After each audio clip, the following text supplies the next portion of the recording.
Yeah, DB. Oh, just cleaning out the deadwood. Okay. Look, Mr. Cannell, I just can't afford to be without work right now, not even for a day. I've got a mother and 2 kid sisters. More good luck telegrams. Well, you know how it is. I've just got to keep on working, see? Sorry, sister. I was sent down here to clean house. I told you I can't use your column anymore. It's lavender and no lace. Send those other people in. I'll tell you what I'll do. I get $30 a week. I'll take 25, 20 if necessary. I'll do anything you say. It isn't the money. We're after circulation. What we need is fireworks. People who can hit with sledgehammers. Start arguments. Oh, I can do that. I know this town inside out. Oh, give me a chance, All please. right, come in. Cashier's got your check. Who are these people?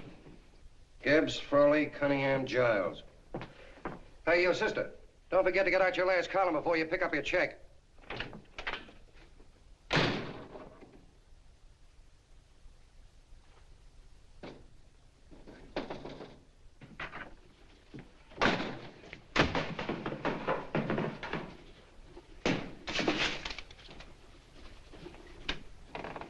You're a couple of sticks shy in your column, man. Big rich slob like D.B. Norton buys a paper and 40 heads are chopped off. Did you get it, too? Yeah. You too? Oh, Joe. Oh, I'm sorry, darling. Why don't we tear the building down? Before you do, Ann, perhaps you'd better finish this column. Yeah, lavender and old lace. Wait, Joe. Wait. Wants fireworks, huh? Okay.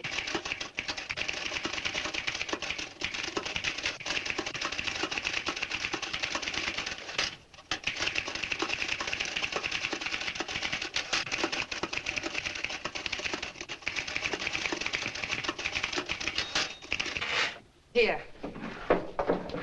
Below is a letter which reached my desk this morning. It's a commentary on what we laughingly call a civilized world. Dear Miss Mitchell, 4 years ago, I was fired out of my job. Since then, I haven't been able to get another one. At first, I was sore at the state administration because it's on account of the slimy politics here we have all this unemployment. But in looking around, it seems the whole world's going to pot. So in protest, I'm going to commit suicide by jumping off the City Hall roof. Signed, a disgusted American citizen, John Doe. Editor's note, if you ask this column, the wrong people are jumping off the roofs. Hey, Ann, this is the old Fakeroo, isn't it? Never mind that, Joe. Go ahead. Sorry.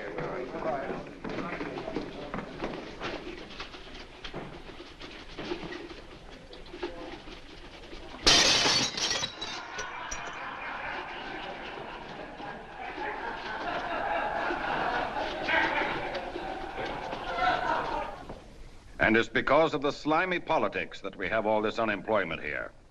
There it is. That's D.B. Norton's opening attack on the governor. Why, Jim, it's just a letter sent into a column. No, I can smell it. That's Norton. Good morning, gentlemen. Good morning, Governor. Morning, Governor. You're rather early. Governor, did you happen to see this in a new bulletin? Yes. I had it served with my breakfast this morning. Jim thinks it's D.B. Norton at work. Of course it is. Oh, come, Jim. That little item, D.B. Norton does things in a much bigger way. This is his opening attack on you, Governor. Take my word for it. What did he buy a paper for? Why did he engage a high-pressure editor like Cannell for? He's in the oil business. I tell you, Governor, he's after your scalp. All right, Jim, all right. Don't burst a blood vessel. I'll look into it.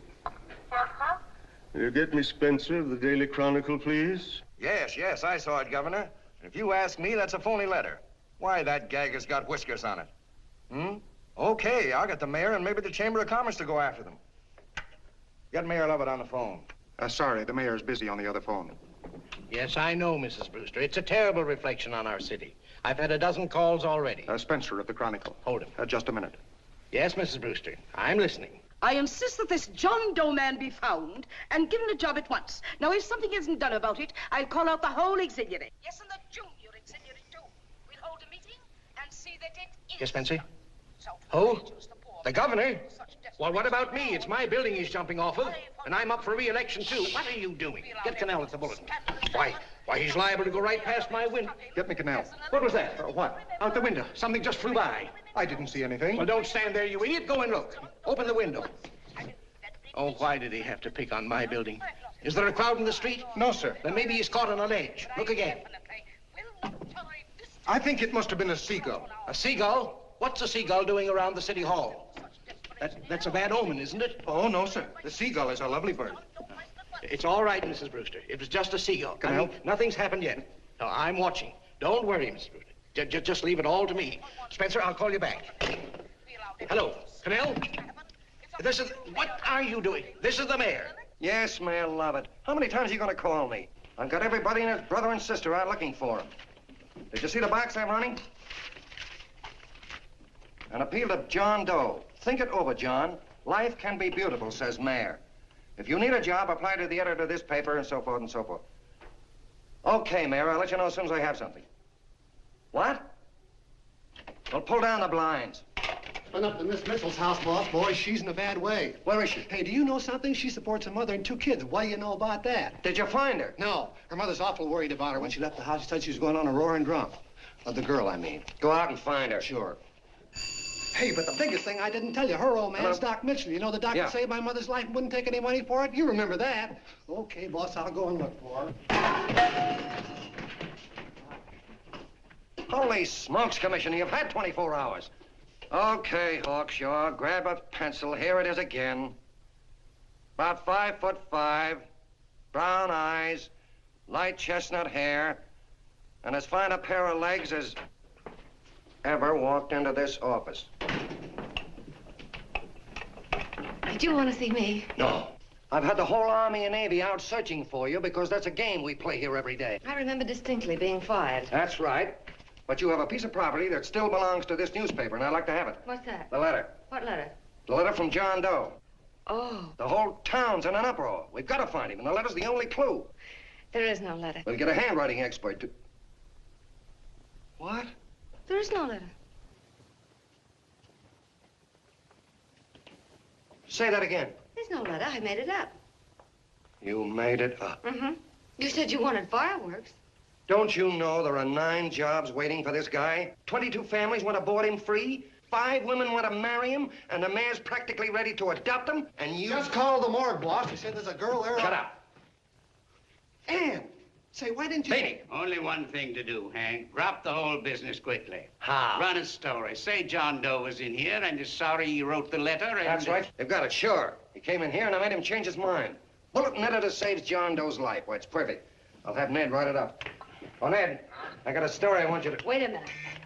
Listen, you great, big, wonderful genius of a newspaper man. You came down here to shoot some life into this dying paper, didn't you? Well, the whole town's curious about John Doe, and boom, just like that, you're going to bury him. There's enough circulation in that man to start a shortage in the ink market. In what, man? John Doe. What John Doe? John Doe, the one I made up. Look, genius, now look. Suppose there was a John Doe and he walked into this office. What would you do? Find him a job and forget about the whole business, I suppose, huh? Not me. I'd make a deal with him. A deal? Sure, when you get hold of a stunt that sells papers, you don't drop it like a hot potato. Well, this is good for at least a couple of months. You know what I'd do? Between now and, let's say, Christmas when he's gonna jump, I'd run a daily on. Starting with his boyhood, his schooling, his first job. A wide-eyed youngster facing a chaotic world. The problem of the average man, of all the John Does in the world. Now, then comes the drama. He meets discouragement. He finds the world his feet of clay. His ideals crumble. So what does he do? He decides to commit suicide and protest against the state of civilization. He thinks of the river, but no. No, he has a better idea. The city hall. Why? Because he wants to attract attention. He wants to get a few things off his chest, and that's the only way he can get himself heard. So? So he writes me a letter, and I dig him up. He pours out his soul to me. And from now on, we quote, I protest by John Doe. He protests against all the evils in the world. The greed, the lust, the hate, the fear. All of man's inhumanity to man. Arguments will start. Should he commit suicide or should he not? People will write in pleading with him. But no, sir. John Doe will remain adamant. On Christmas Eve, hot or cold, he goes. See? Very pretty. Very pretty indeed, Miss Mitchell. But would you mind telling me who goes on Christmas Eve? John Doe. What John Doe? The one we hire for the job, you lunkhead. Wait a minute. Let me get this through this lame brain of mine. Are you suggesting we go out and hire someone to say he's going to commit suicide on Christmas Eve? Is that it? Well, you're catching on. Who, for instance? Anybody. Beanie'll do. Why, sure. Who, me? Jump off a... Oh, no, any time at Christmas. I'm superstitious.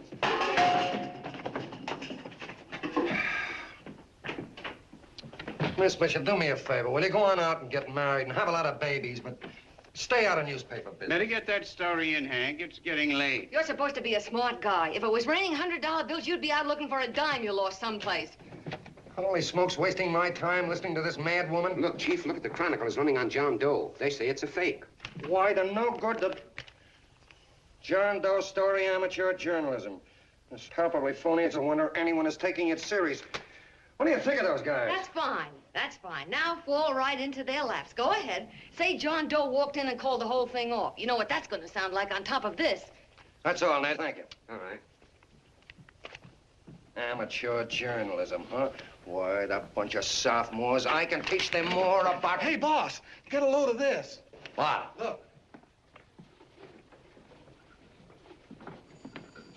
What do they want? They all say they wrote the John Doe letter. Oh, they all wrote the letter. Tell them all to wait. Look, Mr. Cannell, one of those men is your John Doe. They're desperate and will do anything for a cup of coffee. Pick one out and you can make the Chronicle eat their words. I'm beginning to like this. If you ask me, Hank, you're playing around with dynamite. No. The gal's right. We can't let the Chronicle get the laugh on us. We've got to produce a John Doe now. Amateur journalism, huh? I'll show those guys. Sure, and there's no reason for them to find out the truth either, because naturally, I won't say anything.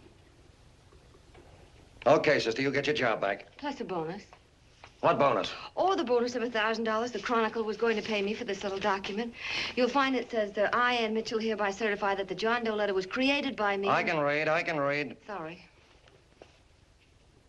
You think this is worth $1,000, do you? Oh, the Chronicle would consider it dirt cheap. Packs everything, including a gun. Okay, sister, you got yourself a deal. Now let's take a look at the candidates. The one we pick has got to be the typical average man. Typical American that can keep his mouth shut. Show me an American who can keep his mouth shut and I'll eat him.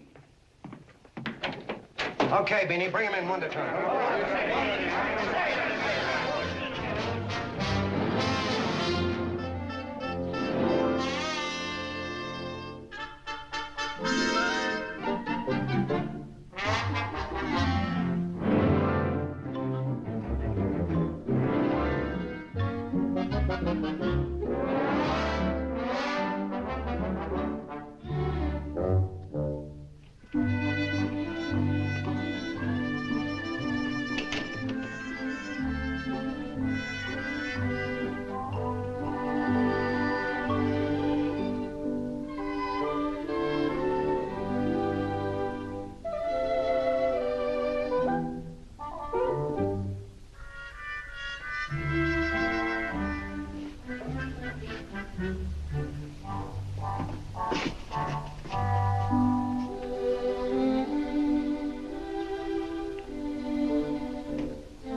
Did you write that letter to Miss Mitchell? No, I didn't. What are you doing up here, then? Well, the paper says there were some jobs around loose. Thought there might be one left over. Had any schooling? Yeah, a little. What do you do when you work? I used to pitch. Baseball? Yeah. So my wing went bad. Where'd you play? Bush leagues, mostly. How about family? Got any family? No. Oh, just traveling through, huh? Yeah. Me and a friend of mine. He's outside. Looks all right. It's perfect, a baseball player. What could be more American? I wish he had a family, though. Be less complicated without a family. Look at that face, it's wonderful. They'll believe him. Come on. What's your name? Willoughby. John Willoughby. Long John Willoughby, they called me in baseball. Would you like to make some money? Yeah. Maybe. Would you be willing to say you wrote that letter and stick by it? I get the idea. Yeah. Maybe. That's our man. He's made to order. I don't know. He don't seem like the kind of a guy that'd fall in line. When you're desperate for money, you do a lot of things, Mr. Cannell. He's our man, I tell you. He's fainted. Get the water quickly. Hurry up, Pop. Oh. Right here, sit down. You all right? Yeah, I'm all right. How many is that, 6?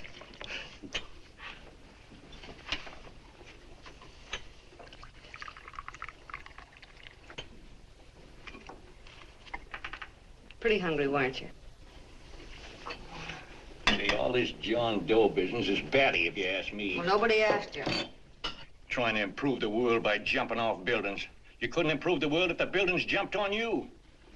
Don't mind the colonel. He hates people. He likes you well enough to stick around. Well, that's because we both play doohickeys. I met him in a boxcar a couple of years ago. I was fooling around with my harmonica, and he comes over and joins in. I haven't been able to shake him since.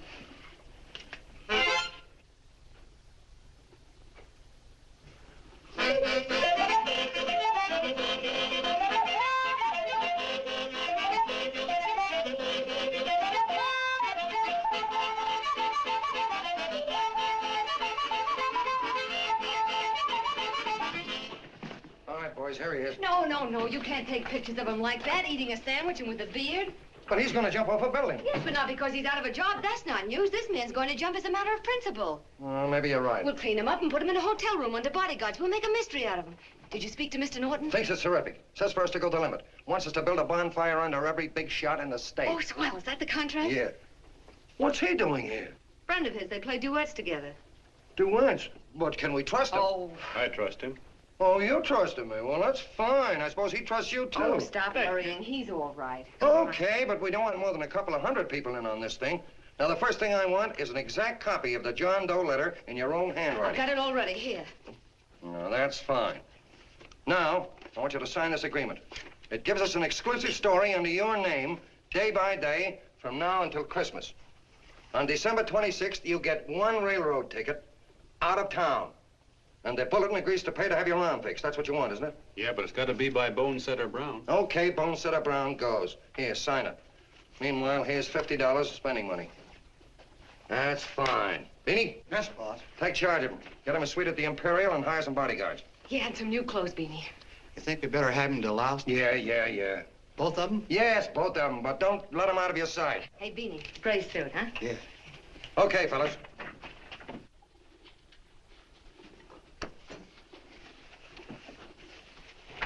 Take it easy, John Doe. And you start pounding that typewriter. Oh, boy, this is terrific.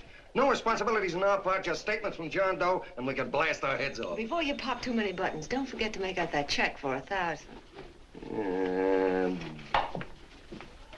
Okay, fellas, now, let me see. You sit outside the door. Nobody comes in, see? You two fellas sit in here. Hey, pretty nifty, huh? You ain't gonna get me to stay here. Sure you are. No, sir. That spot under the bridge where we slept last night's good enough for me. Say, what'll I do with this baggage? Go stick him in the bedroom. Give me mine. I ain't staying. You know, we were headed for the Columbia River country before all this John Doe business came up. You remember that, don't you? Sure, I remember.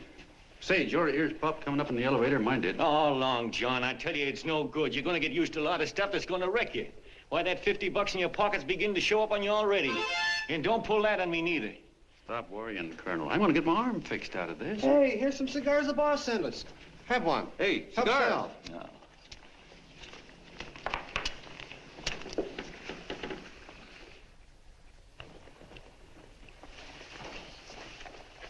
Say, I'll bet you even the major leaguers don't rate an outfit like this. Here, make yourself comfortable.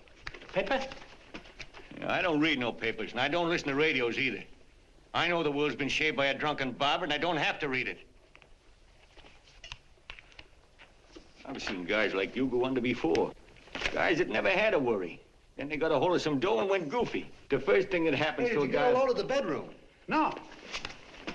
The first thing that happens to a guy like that, he starts wanting to go into restaurants and sit down at a table and eat salads and cupcakes and tea. Boy, what that kind of food does to your system.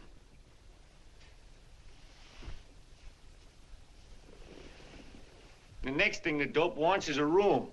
Yes, sir, a room with steam heat and curtains and rugs. And before you know it, he's all softened up and he can't sleep unless he has a bed. Hey, stop worrying, Colonel. $50 ain't gonna ruin me. I've seen plenty of fellas start out with $50 and wind up with a bank account. Hey, what's the matter with the bank account, anyway? And let me tell you, Long John, when you become a guy with a bank account, they got you. Yes, sir, they got you. Who's got him? The Helots. Who? Hey, there's the City Hall tower I was supposed to jump off of. It's even higher than this. Who's got him? The Helots. Woo! Hey, wait a minute!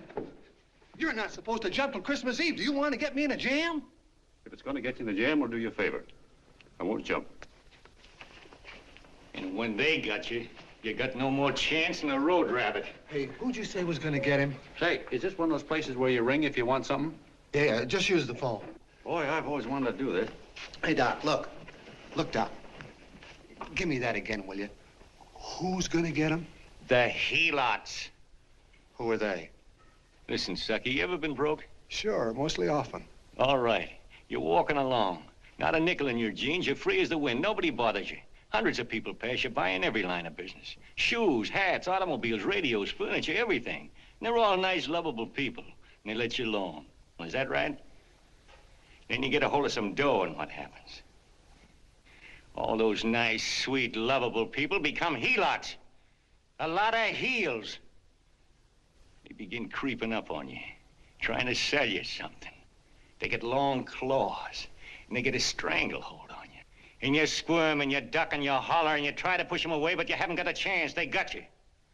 First thing you know, you own things. A car, for instance. Now your whole life is messed up with a lot more stuff. You get license fees, and number plates, and gas, and oil, and taxes, and insurance, and identification cards, and letters, and bills, and flat tires, and dents, and traffic tickets, and motorcycle cops, and courtrooms, and lawyers, and fines, and 1,000,001 other things. And what happens? You're not the free and happy guy you used to be.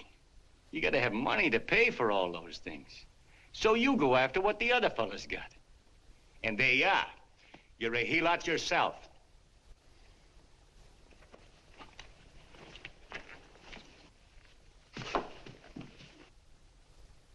You win, Colonel. Here, take the 50. Go out and get rid of it. You bet I will, just as fast as I can. I'm gonna get some canned goods, a fishing rod, and the rest I'm gonna give away. Give away? Hey, get me a pitcher's glove. I got to get some practice. Say, he's giving it away. I'm going to get me some of that. Hey, come back here, you Helot. Or you send up 5 hamburgers with all the trimmings, 5 chocolate ice cream sodas, and 5 pieces of apple pie. No, apple with cheese. Yeah, thanks.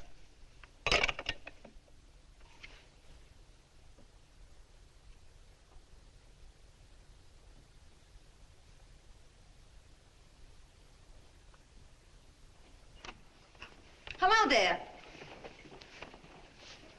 Well, well. If it isn't the man about town. All set, Miss Anne. Hmm? Oh, yes. Let's go. Let's see, we want some action in these pictures. Action? Mm-hmm.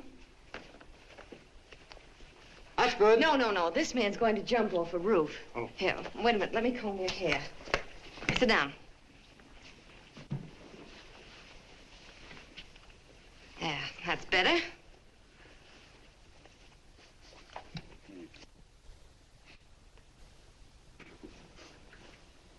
You know, he's got a nice face, hasn't he? Yeah, he's pretty.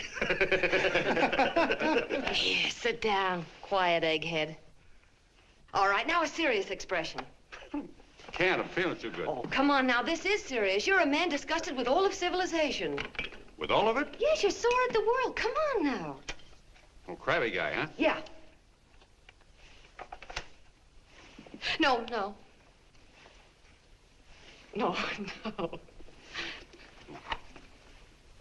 No, look. You don't have to smell the world. Well, all those guys in the Never pictures mind those guys. All right, stand up. Now, let's see what you look like when you protest. Against what? Against anything, just protest.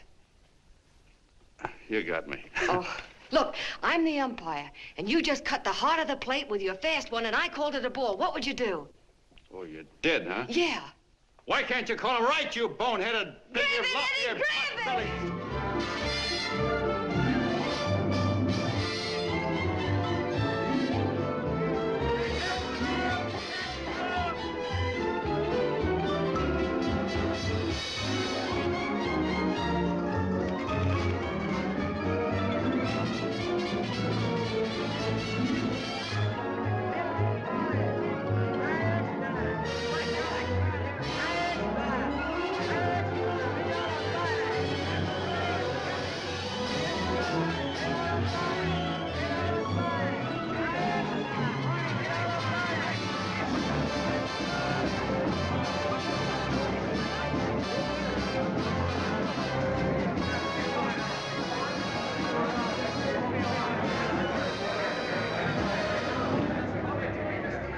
don't care whose picture they're publishing. I still say that this John Doe person is a myth, and you can quote me on that. And I'm going to insist on his being produced for questioning. You know as well as I do that this whole thing is being engineered by a vicious man with a vicious purpose, Mr. D.B. Norton.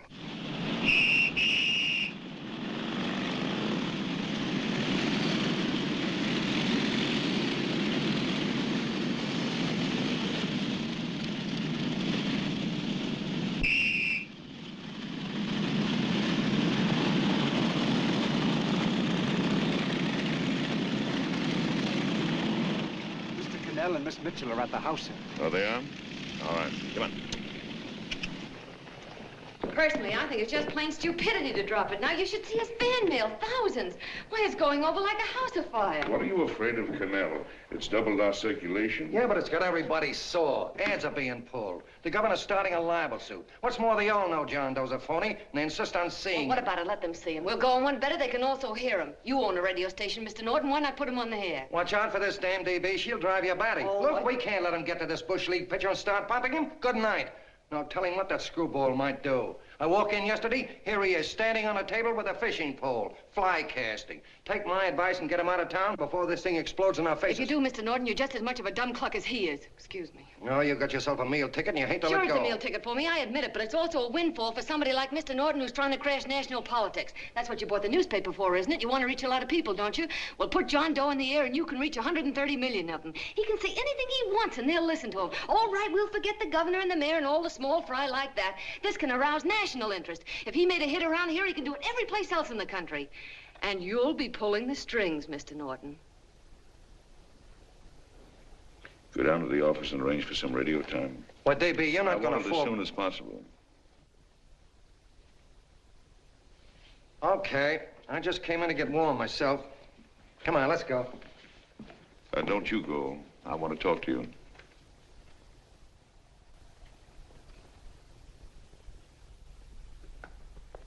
Sit down.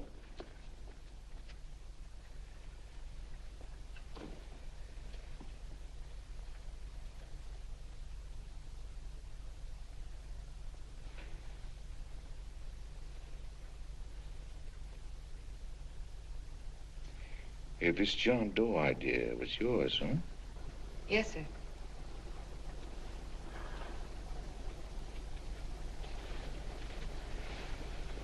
How much money do you get? $30. $30. Well, what are you after? I mean, what do you want? A journalistic career? Money. Money? Well, I'm glad to hear somebody admit it. Do you suppose you could write a radio speech that would put that fellow over? Oh, I'm sure I can. Do it, and I'll give you $100 a week. $100? That's only the beginning. You play your cards right, and you'll never have to worry about money again.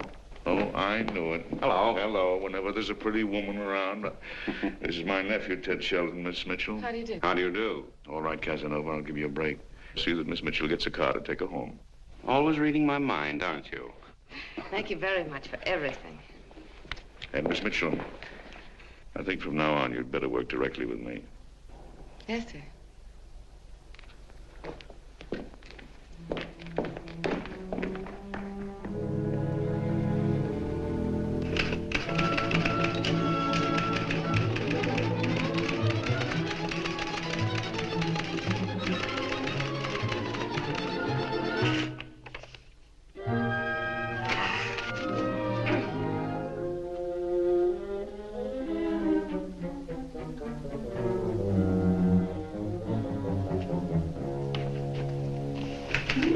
Hey! Oh, I thought you were asleep. We just nice it is. Oh, you little brat, you're just falling. I said good night. Come, children. It's past your bedtime. Go on, Mama. Come on. Now, pooch off Sticky there. fork through me. I'm done. I'll never get this speech right. Oh, yes, you will, Ann, dear. You're very clever. Yeah, I know. What are you looking for? Your purse, I need $10. What for? I gave you 50 just the other day. Yes, I know, dear, but Mrs. Burke had her baby yesterday. 9 pounds. And there wasn't a thing in the house. And then the community chest lady came. And the 50's all gone, huh? Who's the 10 for? The Websters. The Websters. You remember those lovely people your father used to take care of. I thought I'd buy them some groceries. Oh, Anne, dear, it's a shame those You're poor... marvelous, Ma. You're just like Father used to be. Do you realize a couple of weeks ago we didn't have enough to eat ourselves? Well, yes, I know, dear, but these people are in such need. And we have plenty now. If you're thinking of that $1,000, forget it. It's practically all gone. We owed everybody in town. Now, you just gotta stop giving all your money away. Oh, Anne, dear. Oh, I'm sorry, Ma. Oh, don't pay any attention to me. I guess I'm just upset about all this. Gee whiz, here I am with a great opportunity to get somewhere, to give us security for once in our lives, and I'm stuck. If I could put this over, your Mrs. Burke can have 6 babies. You mean this speech you're writing? Yeah, I don't know. I simply can't get it to gel. I created somebody who's going to give up his life for a principle. Hundreds of thousands of people are going to listen to him over the radio. And unless he says something that's sensational, it's just no good. Well, honey, of course, I don't know what kind of a speech you're trying to write, but judging from the samples I've read, I don't think anybody will listen. What? Darling, there's so many complaining political speeches. People are tired of hearing nothing but doom and despair on the radio. If you're going to have him say anything, why don't you let him say something simple and real, something with hope in it? If your father were alive, he'd know what to say. Oh, yeah. Father certainly would. Wait a minute.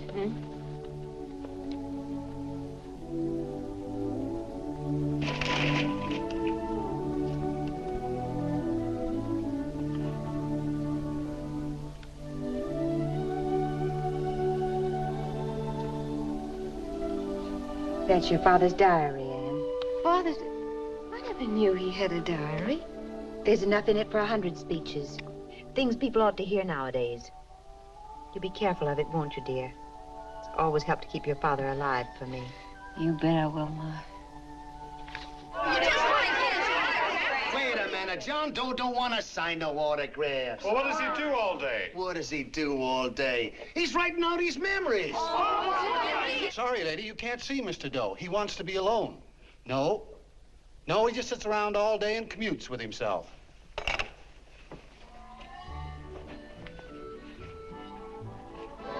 Oh!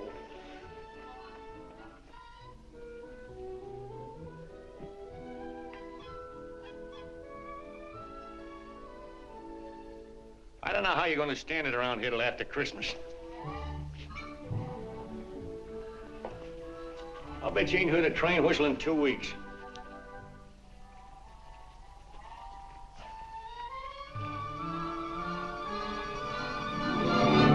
Steve Wright!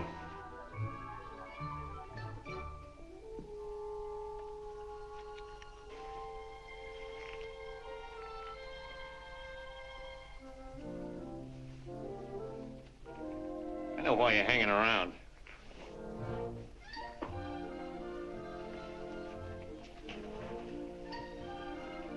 You're stuck on the girl.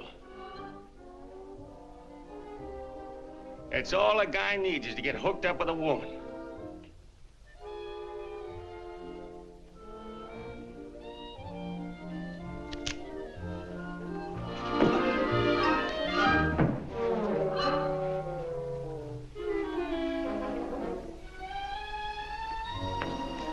What was that, a single? First baseman dropped the ball. Butterfingers. Tough luck, pal.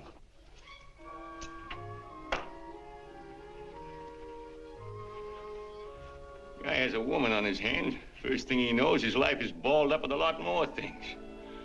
Furniture and...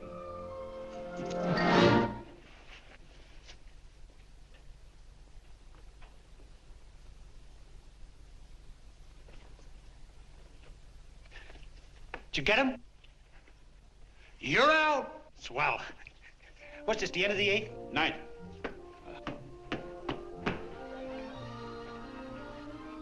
Hey, Beanie, there's a couple of mugs from the Chronicle snooping around out here. Huh. Come on, Angel Face. Gangway. What's the score, Angel Face? 3-2, our favor. Gee, that's great.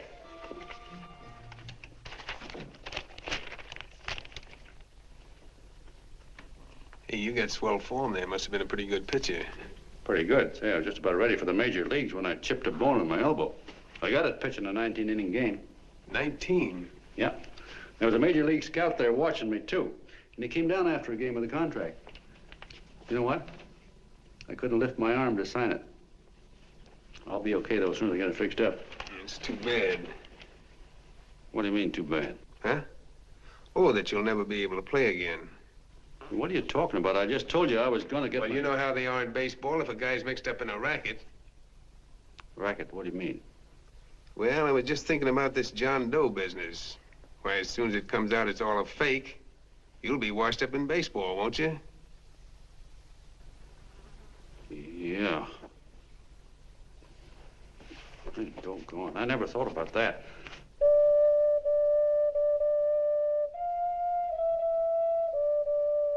Gosh. And another thing, what about all the kids in the country? The kids that idolize ball players. What are they gonna think about you? Yeah. Hey, Colonel. Did you hear that? I gotta figure some way out of this thing. The elevators are still running. I know one way you can do it. How? Well, when you get up there on the radio, all you have to do is to say the whole thing's a frame-up. Make you a hero sure as you're born. Yeah, but how am I gonna get my arm fixed? Well, that's a cinch. I know somebody that'll give you $5,000 just to get up on the radio and tell the truth. $5,000? Yeah, $5,000, and he gets it right away. You don't have to wait till Christmas. Look out, Long John. They're closing in on you. Say, who's putting up this dough? Fellow runs the Chronicle. Here's the speech you make, and it's all written out for you. $5,000. Holy mackerel, I can see the helots coming, the whole army of them. It's on the level.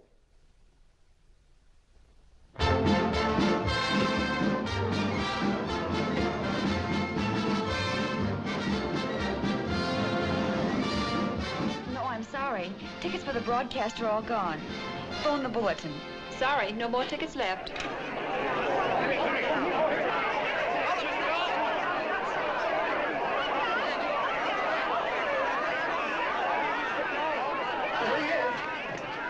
Hello, John. All set for the big night? Swell. Turn around. One moment. Now stand still. Hold it, Mr. Doe. Hold it. Big smile, Mr. Doe. That's swell. Okay, Jeannie, that's All right, all. Take him stand out. here. Come on, Oh, let's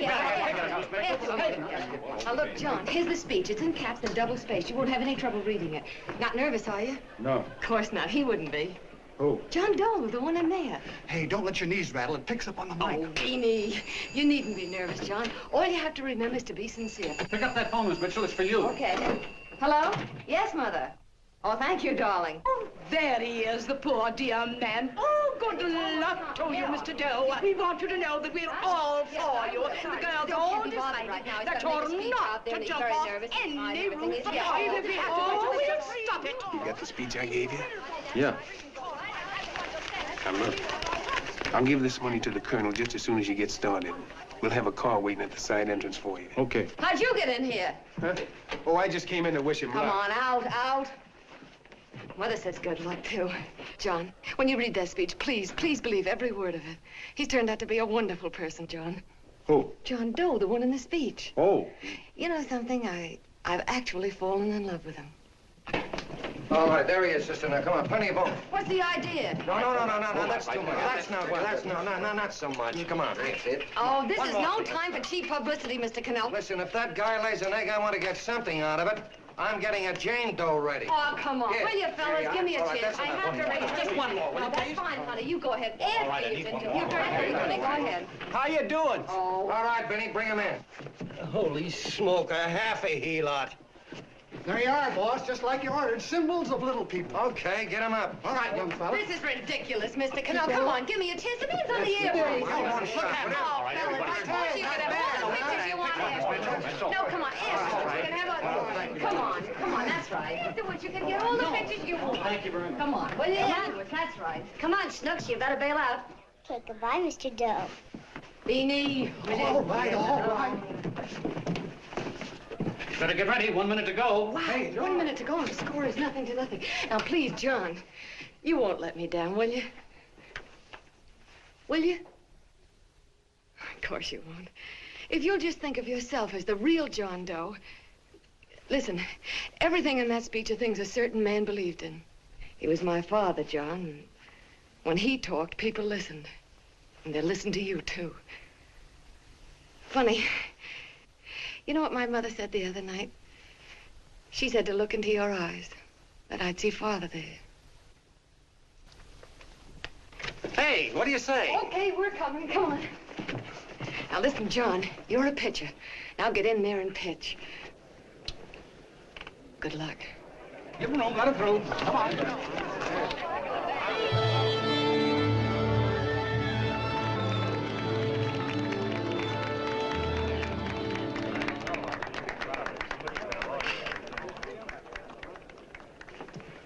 Hey, let's get out of here. There's the door right there. Hey, what are you doing here? That's what I'd like to know. Come on, out. Hey, he's a friend of mine. Never mind, let him alone. He's all right. I'll be right over there pulling for you. No, John, over here.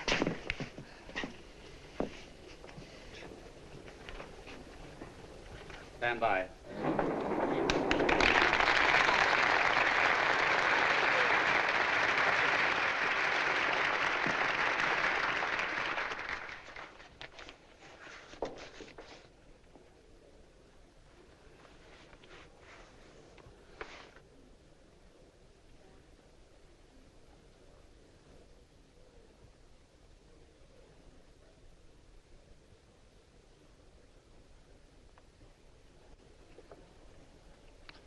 Phone the Chronicle. Tell them to start getting those extras out.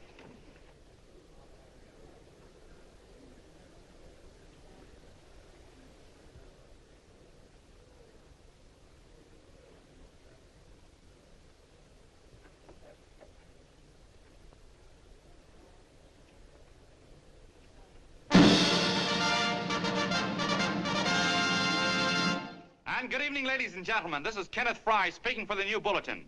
Tonight we give you something entirely new and different. Standing beside me is the young man who has declared publicly that on Christmas Eve he intends to commit suicide, giving as his reason, quote, "I protest against the state of civilization," end quote. Ladies and gentlemen, the New Bulletin takes pleasure in presenting the man who is fast becoming the most talked of person in the whole country, John Doe.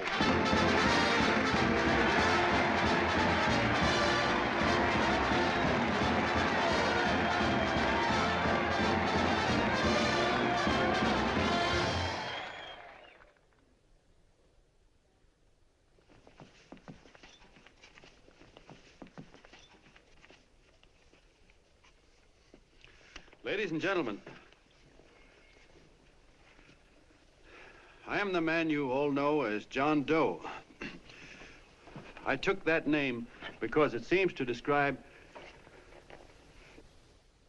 the average man. And that's me. And that's me. Well, it was me before I said I was going to jump off the City Hall roof at midnight on Christmas Eve. Now, I guess I'm not average anymore. Now I'm getting all sorts of attention. From big shots, too. We've been double-crossed. The mayor and the governor, for instance. They don't like those articles I've been writing. You're an imposter, young fellow. That's a pack of lies you're telling. Who wrote that speech for you? Benny, get that gun. Hey, kid.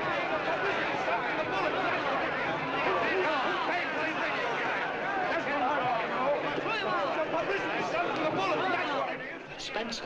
Ladies and gentlemen, the disturbance you just heard was caused by someone in the audience who tried to heckle Mr. Doe. The speech will continue.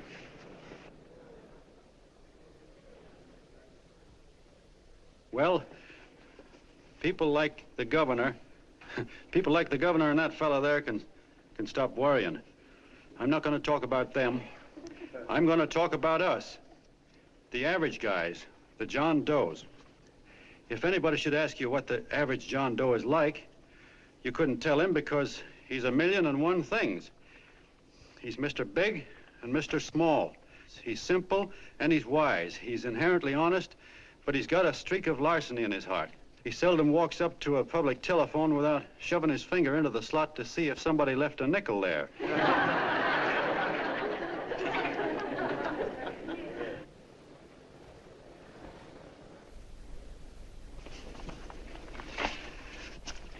He's the man the ads are written for. He's a feller everybody sells things to.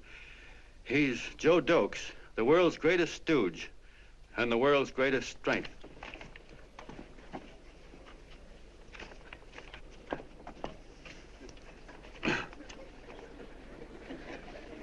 Yes, sir. Yes, sir, we're a great family, the John Does. We are the meek who are supposed to inherit the earth. You'll find us everywhere.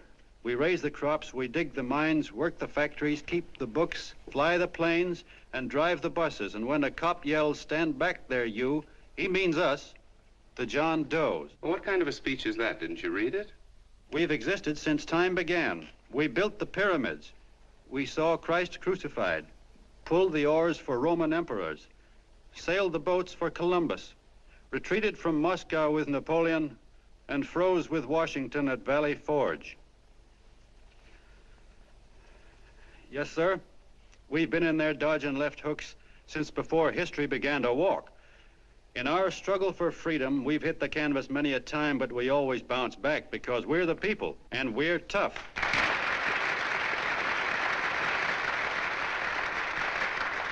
They've started a lot of talk about free people going soft, that we can't take it. That's a lot of hooey. A free people can beat the world at anything, from war to tiddlywinks, if we all pull in the same direction.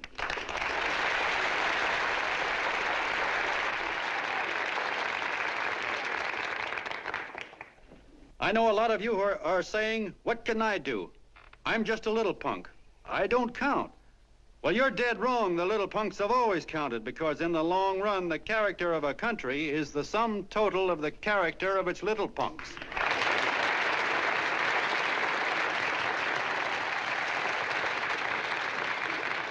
But we've all got to get in there and pitch. We can't win the old ball game unless we have teamwork. And that's where every John Doe comes in. It's up to him to get together with his teammate. And your teammate, my friends, is the guy next door to you. Your neighbor. He's a terribly important guy, that guy next door. You're going to need him, and he's going to need you, so look him up. If he's sick, call on him. If he's hungry, feed him. If he's out of a job, find him one. To most of you, your neighbor is a stranger, a guy with a barking dog and a high fence around him. Now, you can't be a stranger to any guy that's on your own team. So tear down the fence that separates you. Tear down the fence, and you'll tear down a lot of hates and prejudices. Tear down all the fences in the country, and you'll really have teamwork.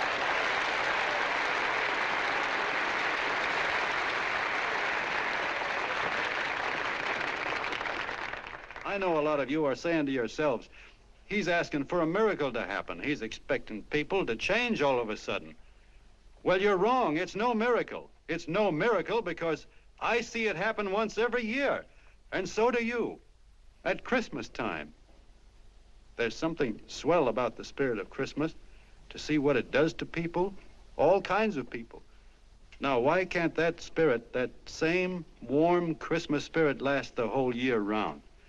Gosh, if it ever did, if each and every John Doe would make that spirit last 365 days out of the year, we'd develop such a strength, we'd create such a tidal wave of goodwill that no human force could stand against it. Yes, sir, my friends, the meek can only inherit the earth when the John Does start loving their neighbors. You better start right now. Don't wait till the game is called on account of darkness. Wake up, John Doe. You're the hope of the world.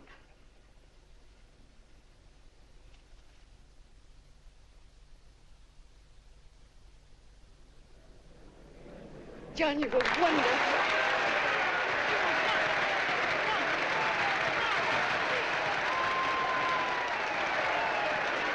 Let's get out of here. Now you're talking.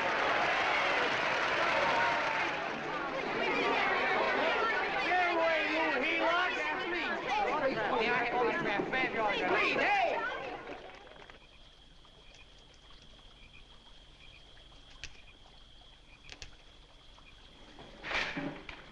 I knew you'd wake up sooner or later. Boy, am I glad we got out of that mess. I had the $5,000 sewed up. Could have been on my way to old Doc Brown. You're a pitcher, John, she says. Now, go in there and pitch. What a sucker. Yeah, she's a heel-lot just like the rest of us. Lucky you got away from her. What was I doing up there making a speech anyway? Me, huh? Geez, the more I think about it, the more I could... Tear down all the fences. Why, if you tore one picket off of your neighbor's fence, he'd sue you. $5,000 had it right in my hand. What do you mean he ran away? Well, go after him, find him. That man is terrific.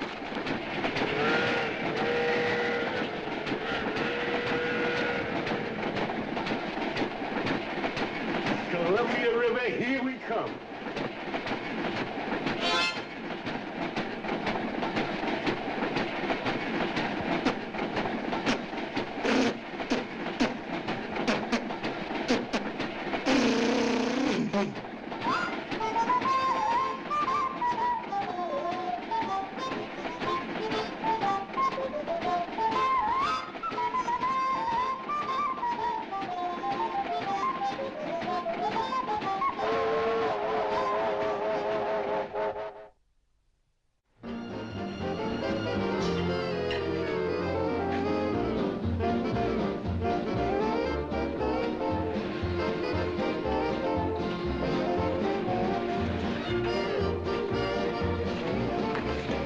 Jitterbugs.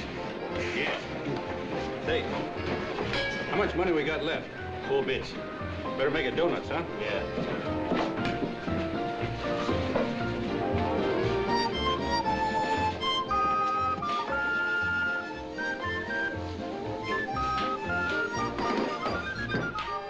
What'll it be, gents? Have you got a couple of steaks about that big and about that thick? Yeah, with hash brown potatoes and tomatoes and apple pie and ice cream and coffee. And donuts, I know. Hey, Ma! Seekers, a pair. Fingers a pair coming up. Glad he took the tea out of that.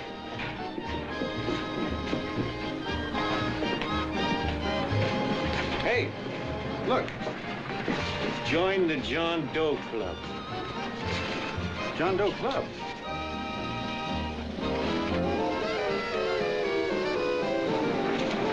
Uh-oh. You John Doe? Who?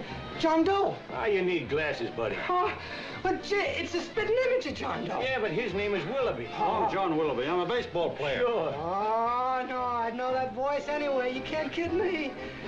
You John Doe. Hey, Ma! Ma! That's John Doe. John Doe. Yeah, sitting right there, big as life. Who'd you say it was? John Doe, the big guy there. Pictures in the paper. That's John Guy. John Doe. John Doe. Sitting right there, John Doe. Hey, operator. Dan's Beanery. Look, call everybody in town. John Doe was just in my place. Yeah, he ordered donuts.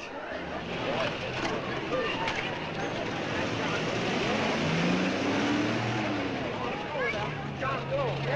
Let's see John Doe.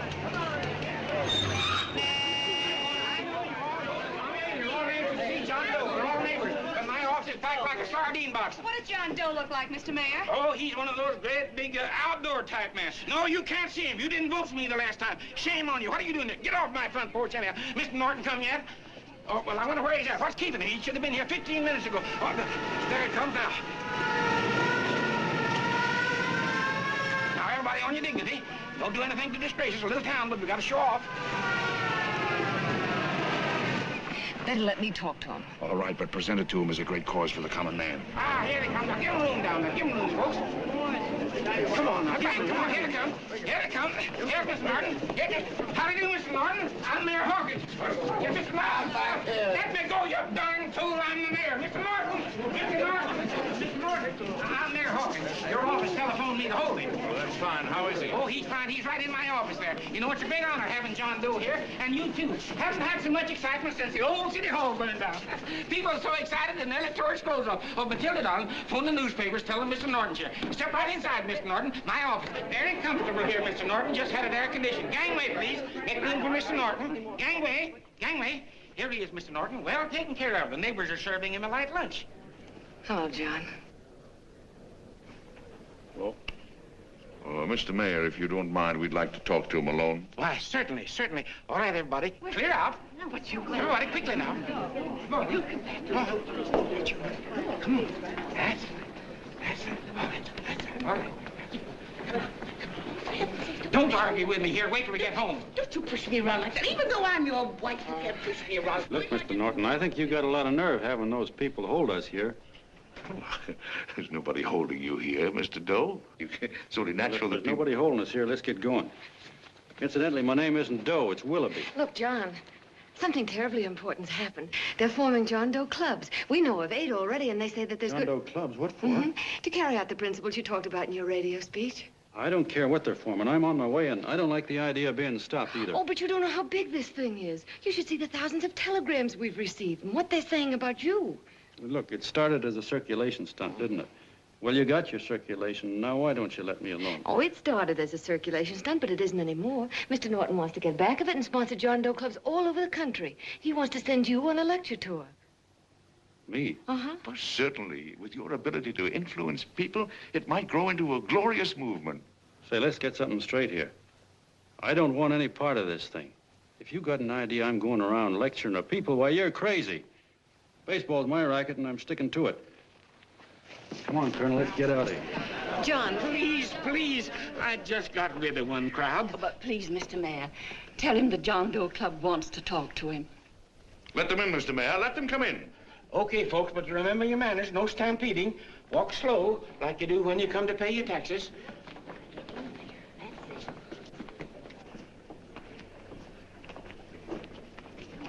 Okay. All right, give me a chance. Come right in. My name's Bert Hansen, Mr. Doe. I'm the head soda jerker at Schwabacker's drugstore. Well, sir, you see, me and my wife, we heard your broadcast, and we got quite a bang out of it, especially my wife. Kept me up half the night saying, that man's right, honey. The trouble with the world is nobody gives a hoot about his neighbor. That's why everybody in town's sore and cranky at each other. And I kept saying, well, that's fine, but how's a guy going to go around loving the kind of neighbors we got? Old Sourpuss, for instance. You see, Sourpuss Smithers is a guy who lives all alone next door to us. He's a cranky old man that runs a second-hand furniture store. We haven't spoken to him for years. I always figured he was an ornery old gent that hated the world because he was always slamming his garage door and playing the radio so loud he kept half the neighbors up. Well, anyway, the next morning I'm out watering the lawn and I look over and there's Sourpuss on the other side of the hedge straightening out a dent in his fender. And my wife yells to me out the window. She says, go on, speak to him, Bert. And I figured, well, heck, I can't lose anything, so I yelled over to him, good morning, Mr. Smithers. He went right on pounding his fender. Was I burned? So I turned around to give my wife a dirty look, and she said, louder, louder, he didn't hear you. So in a voice you could have heard in the next county, I yelled, good morning, Mr. Smithers. Well, sir, you could have knocked me over with a feather. Old Sourpuss turned around, surprised-like, and he put on a big smile, came over and took my hand like an old lodge brother, and he said, good morning, Hansen. I've been wanting to talk to you for years, only I thought you didn't like me. And then he started chatting away like a happy little kid, and he got so excited his eyes all... Well, Mr. Doe, before we got through, I found out Smithers is a swell egg, only he's pretty deaf, and that accounts for all the noises. And he says it's a shame how little we know about our neighbors. And then he got an idea. And he said, how's about inviting everybody someplace where we can all get together and know each other a little better?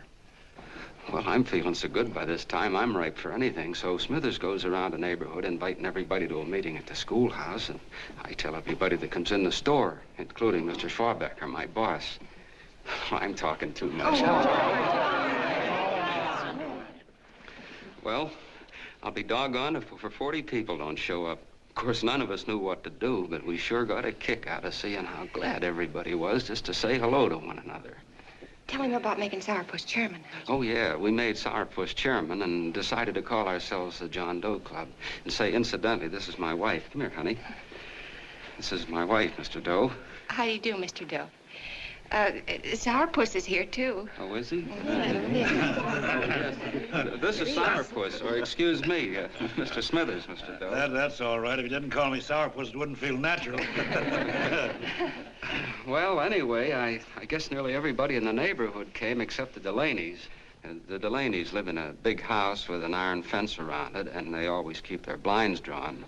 And we always figured that he was just an old miser that sat back counting his money, so why bother about inviting him? Until Grimes, the milkman, spoke up and he said, say, you've got the Delaney's all wrong. And then he tells us about how they canceled their milk last week and how when he found a note in the bottle, he got kind of curious-like and he sort of peeked in under the blinds and found the house was empty. If you ask me, he says, they're starving. Old man Delaney has been bringing his furniture over to my place at night, one piece at a time, and selling it. Yeah, and, well, sir, a half dozen of us ran over there to fetch him, and we brought him to the meeting. And what a reception they got. Well, everybody shook hands with him and made a fuss over them, and, well, finally, Mr. and Mrs. Delaney just sat right down and cried. And then we started to find out about a lot of other people. Yeah, sure. Well, you know Grubel, for instance. Grubel's here. See? Yeah, that's a... Of course, you don't know Grubel, but he's the man that everybody figured was the worst no-account in the neighborhood because he was living like a hermit and nobody would have anything to do with him. That isn't until Murphy, the postman, told us the truth. Why, Grubel, he says, he lives out of garbage cans because he won't take charity, because it'd ruin his self-respect, he says. Just like you said on the radio, Mr. Doe. Well, sir, about a dozen families got together and gave Grubel a job watering their lawns. Isn't that wonderful? And then we found jobs for 6 other people, and they've all gone off for leave. Yeah, and my boss, Mr. Schwabecker, made a job in his warehouse for old man Delaney. And he gave you that $5 raise. Yeah, wasn't that swell? Why, Bert, I feel slighted. I'd like to join, but nobody asked me. I'm sorry, Mayor, but we voted that no politician could join. Just the John Does of the neighborhood, because you know how politicians are. Well, the reason we wanted to tell you this, Mr. Doe, was just to give you an idea of what you started. And from where I'm sitting, I don't see any sense in you jumping off any building.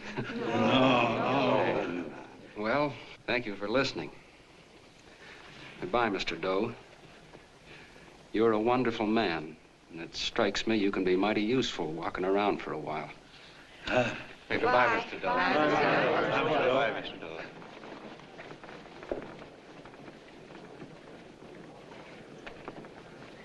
I'm Mrs. Delaney, Mr. Doe. And God bless you, my boy.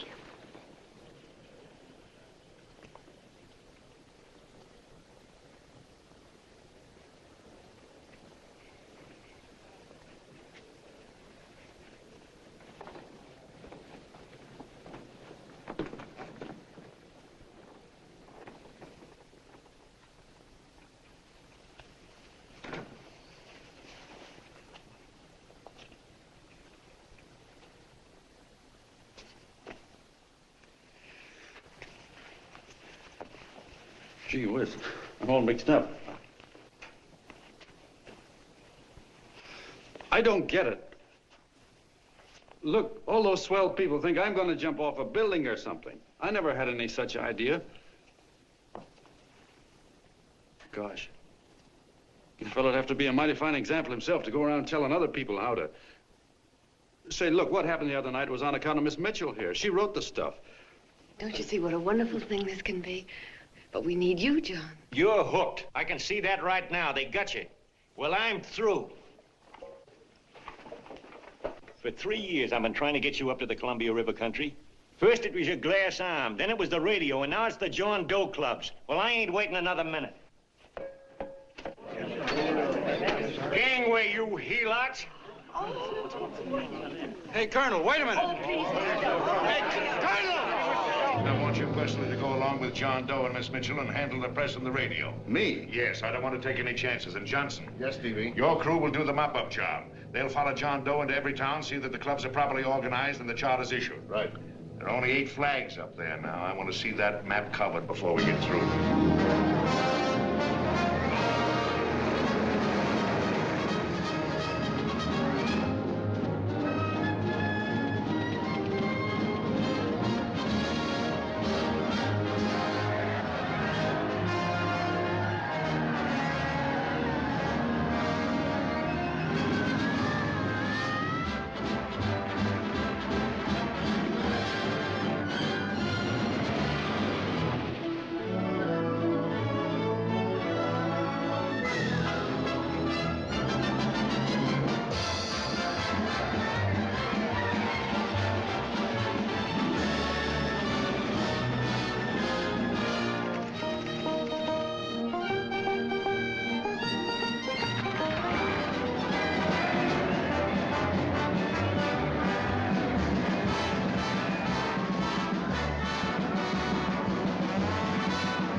fire.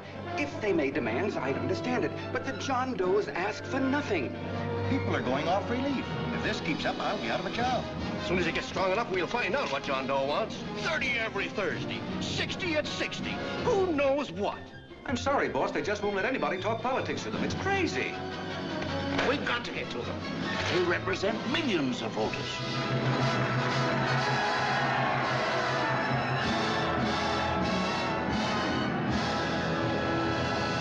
I tell you, ladies and gentlemen, this thing has been nothing short of a prairie fire. We've received so many applications for charters to the John Doe clubs, we haven't been able to take care of them. I'd hate to have that many pins stuck in me. This John Doe convention is a natural. It's going to put our city on the map. Why, over 2,400 John Doe clubs are sending delegates. Can you imagine that? You, Mr. Mayor, will be the official host. You will make the arrangements for decorating the city, parades, and a reception for John Doe when he gets home. And don't wear your high hat. No high hat? No high hat. And from you, Cannell, I want a special John Doe edition every day until the convention is over. And now, if you will, please step into the outer office and look your prettiest because there are photographers there to take pictures of this committee. Don't worry, Libby. Everything will be taken care of. Isn't it all too wonderful? Gather down here in a nice group and I'll get a nice picture of you. Oh, Mr. Mayor, would you step down in front row, please? You ladies get close to him. That's it. Well, I don't get it. Get what? Look, DB, I'm supposed to know my way around. This John Doe movement has cost you a fortune. Now, this convention is going to cost plenty. Well? Well, I'm stuck with 2 and 2, and I'm a sucker if I can make 4 out of it. Where do you come in?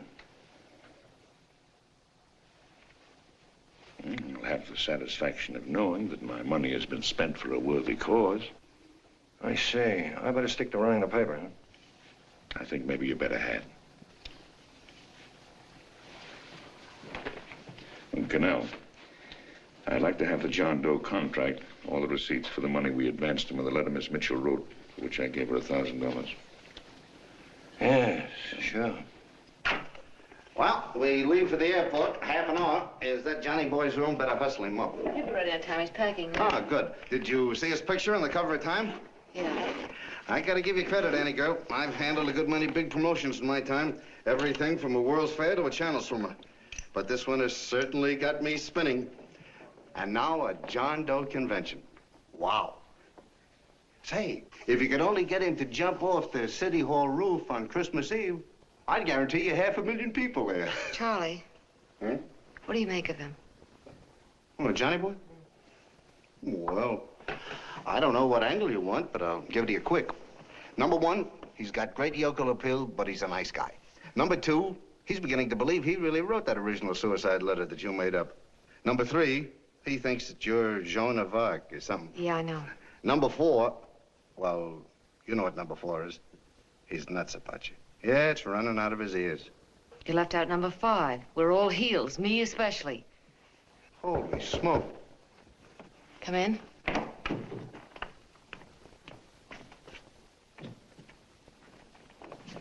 I'm all packed. Good. I'll go and get Beanie Boy. Okay, Charlie boy.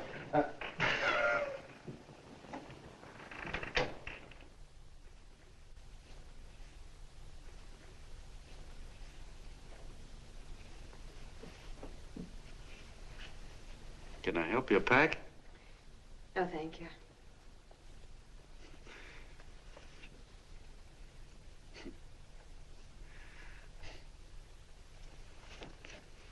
Do you care if I sit down out here? No.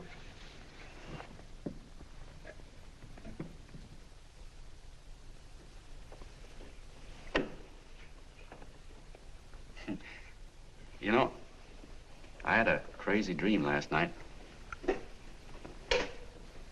It was about you. About me? Yeah, sure was crazy. I dreamt I was your father.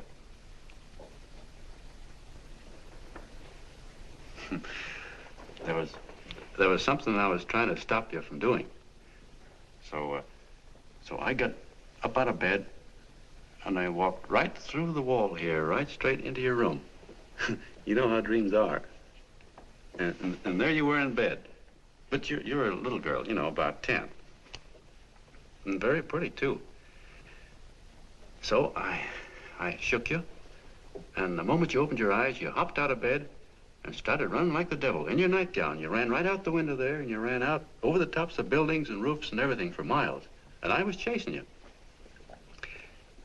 And all the time you were running, you kept growing bigger and bigger and bigger, and pretty soon you were as big as you are now, you know, grown up.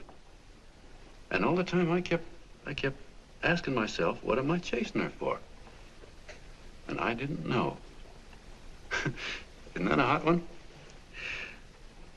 Well, anyway, you ran into some place, and then I ran in after you, and when I got there, there you were, getting married.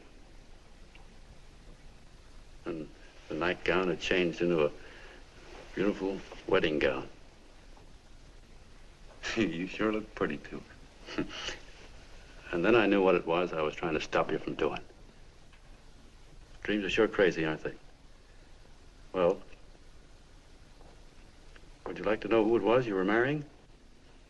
Oh, a tall, handsome Ubangi, I suppose.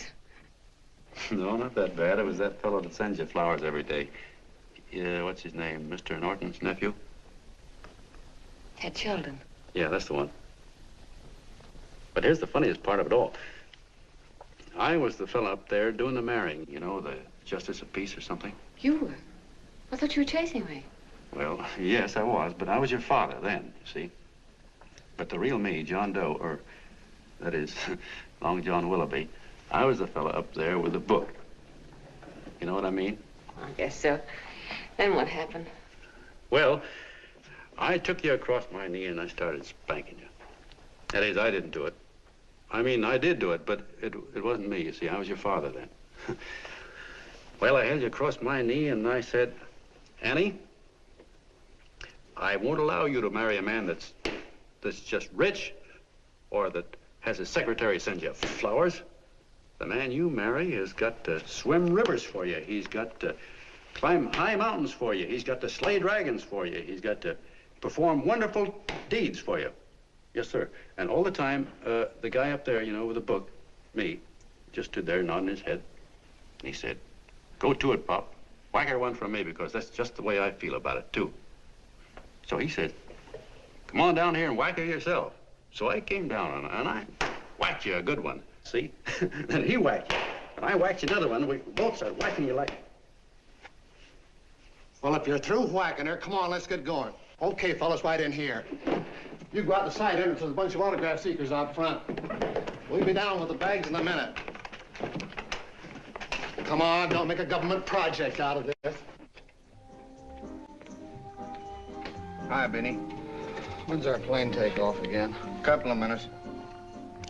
How many people do you think we've talked to already, outside the radio, I mean? Oh, I don't know. About 300,000. 300,000? What makes them do it, Ann? What makes them come and listen and get up their John Doe clubs the way they do? I've been trying to figure it out. Look, John, what we're handing them are platitudes. Things they've heard 1,000,000 times. Love thy neighbor, clouds have silver linings, turn the other cheek. It's just a... Yeah, I heard them 1,000,000 times, too, but... there you are. Maybe they're like me, just beginning to get an idea what those things mean. Yeah, I never thought much about people before. They were always just somebody to fill up the bleachers. And the only time I worried about them is when they didn't come in to see me pitch. You know, lately I've been watching them when I talk to them. I could see something in their faces. I could feel that they were hungry for something. You know what I mean? Maybe that's why they came. Maybe they're just lonely and wanted somebody to say hello to. I know how they feel. I've been lonely and hungry for something practically all my life.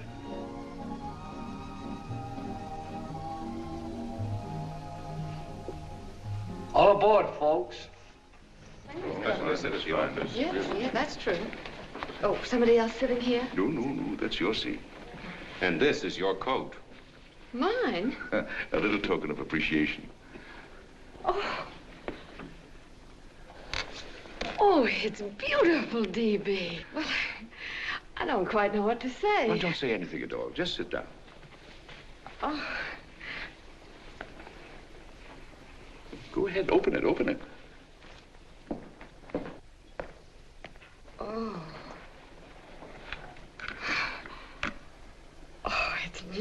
Lovely. And a new contract goes with it. Well, come on, spring it. You've got something on your mind. It must be stupendous.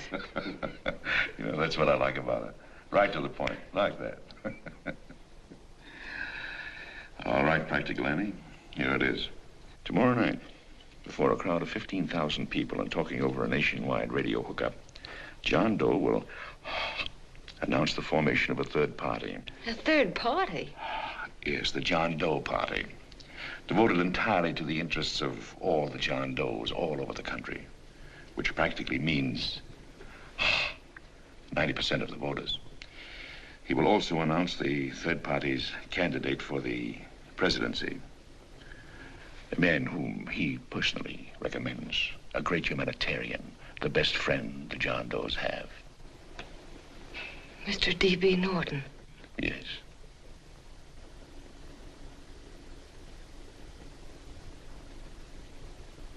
Wow.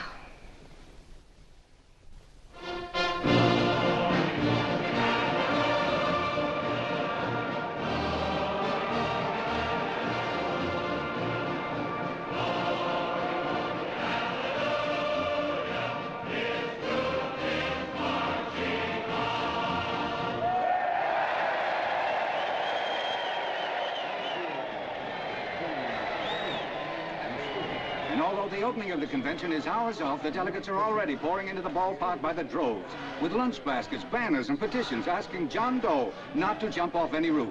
No matter how you look at it, it's still a phenomenal movement. These John Does, or the hoi polloi, as you've heard people call them, have been laughed at and ridiculed, but here they are, gay and happy, having traveled thousands of miles, their expenses paid by their neighbors, to come here to pay homage to their hero, John Doe. And in these days of wars and bombings, it's a hopeful sign that a simple idea like this can sweep the country. An idea based on friendliness, on giving and not taking, on helping your neighbor and asking nothing in return. And if a thing like this can happen, don't let any of your grumbling friends tell you that humanity is falling apart. This is John B. Hughes signing off now and returning you to our main studio until 9 o'clock, when the convention will officially open. Oh, John, come in. Say, I'm kind of... It's raining out a little. That's all right. It's good to see you. Sit down. Thanks.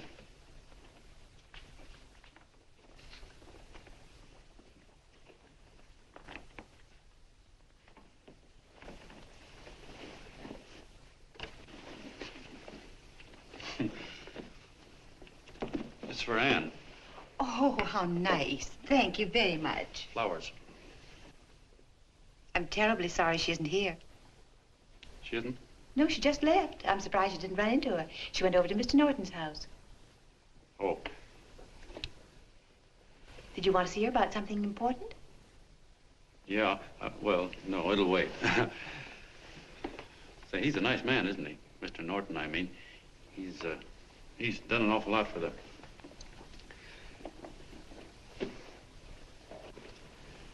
Well, say, my coat's pretty wet. I'm afraid I might have wet the couch a little.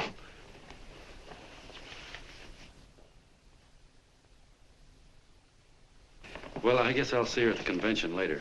Yes, of course. I'll see that she gets the flowers. Thanks. Good night, Mrs. Mitchell. Good night, John.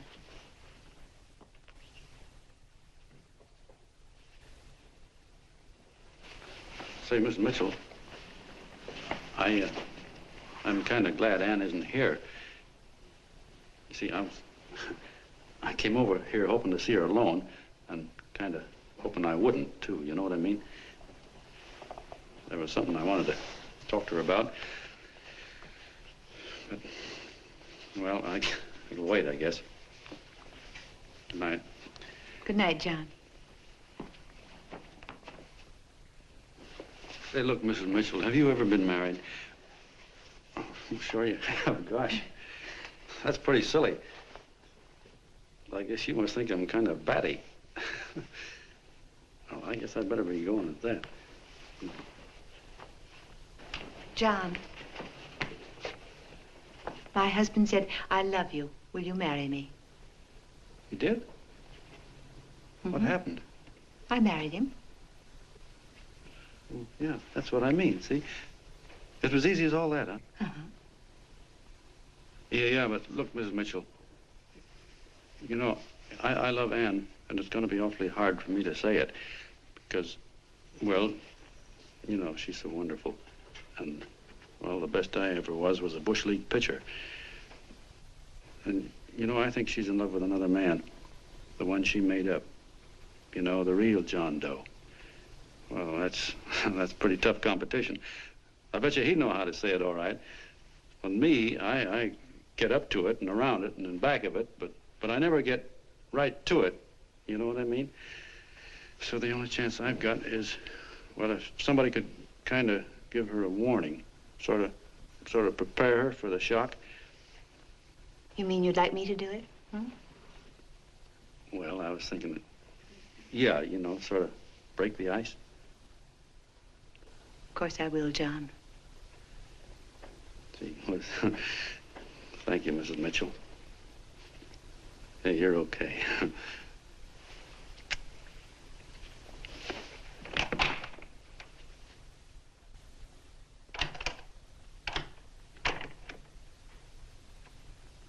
This John Doe meeting is going to be one of the biggest things that ever happened. Why, they're coming from all over. Trains, boxcars, wagons. Look out! Hello, bodyguards. Hey, had your dinner yet? Not yet. Oh, that's all right. Well, look, no, go ahead and have your dinner. Wait a minute, John.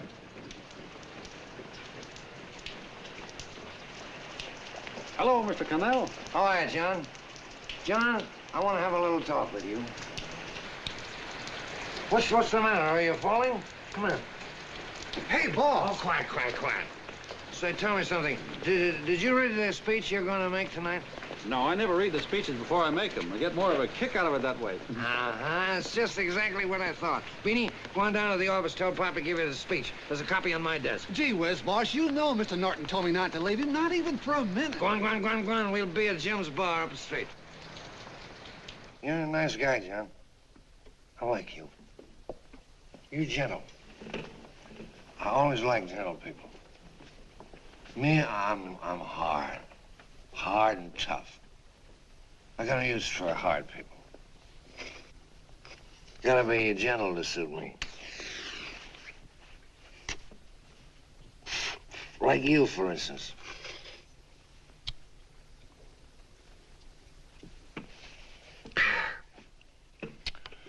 Yep, I'm hard. But you want to know something? I've got a weakness. Never guess that, would you? Well, I have. Want to know what it is? Star-Spangled Banner. Screw you, huh? Well, maybe it is, but play the Star-Spangled Banner. I'm a sucker for it. Always gets me right here. Know what I mean? Yeah, it gets me right back here. Oh, back there, huh? Well, every man to his own taste. You weren't old enough. You weren't old enough for the World War, were you, Jim? No, of course not.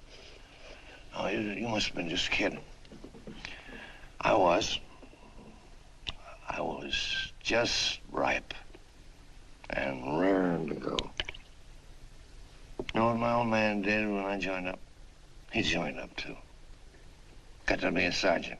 And here's a kick for you. We were in the same outfit. Funny, huh? Hmm?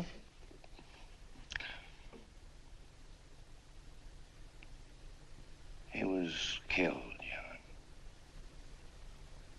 I saw him get it. I was right there, and I saw it with my own eyes.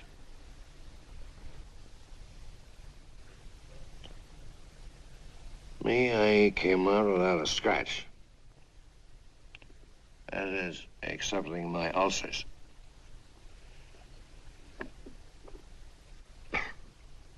I should be drinking milk, you know. This stuff is poison. Hey, Tubby.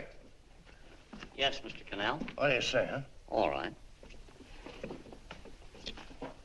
Yep, I'm a sucker for this country. I'm a sucker for the Star-Spangled Banner, and I'm a sucker for this country.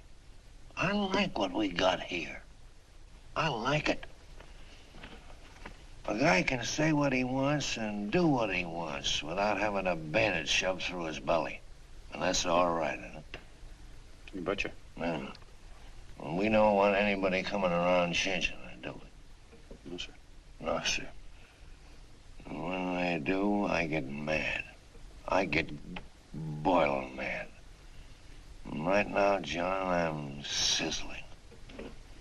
I get mad for a lot of other guys besides myself. I get mad for a guy named Washington, and a guy named Jefferson, and Lincoln. Lighthouses, John.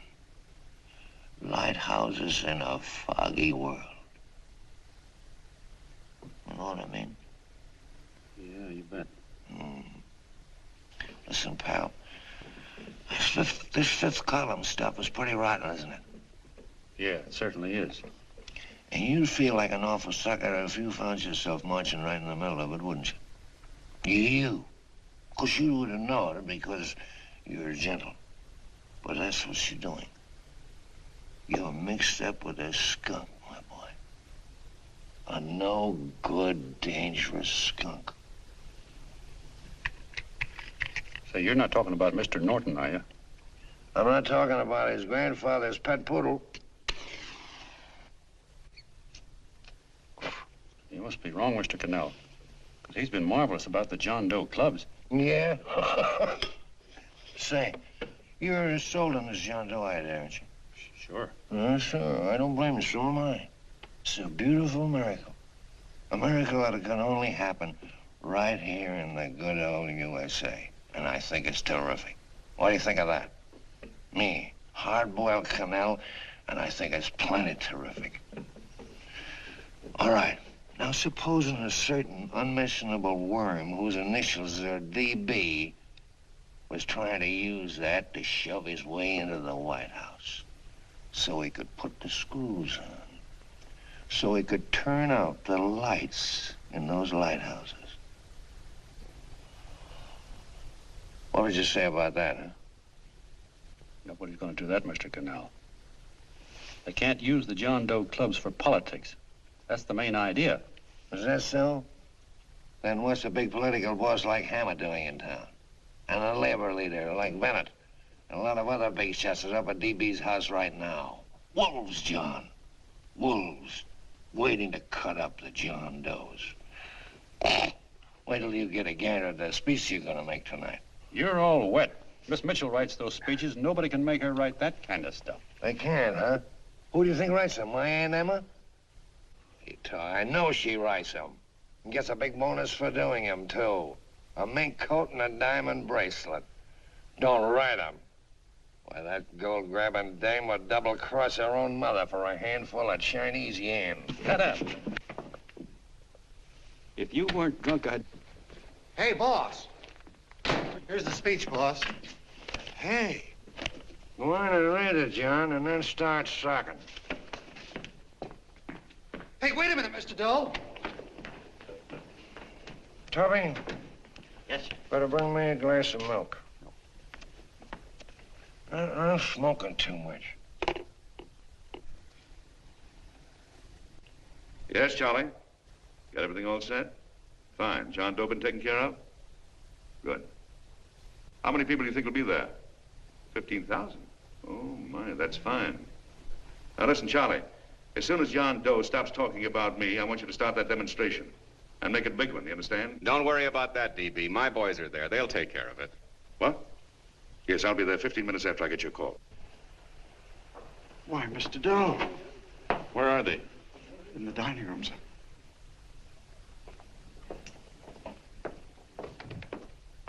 Now, gentlemen, I think we're about ready to throw that great big bombshell. Yeah, well, it's about time.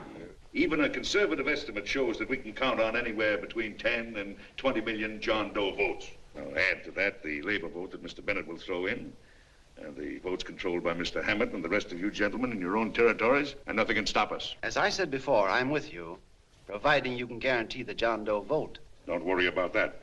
You can count on me on one condition.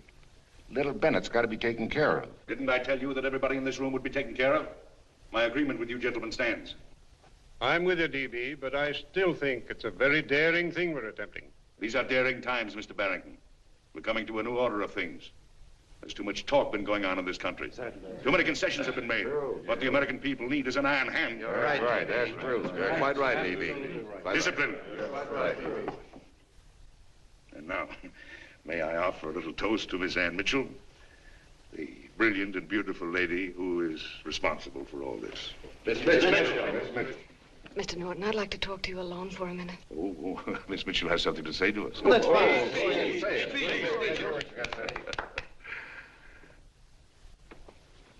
Hello.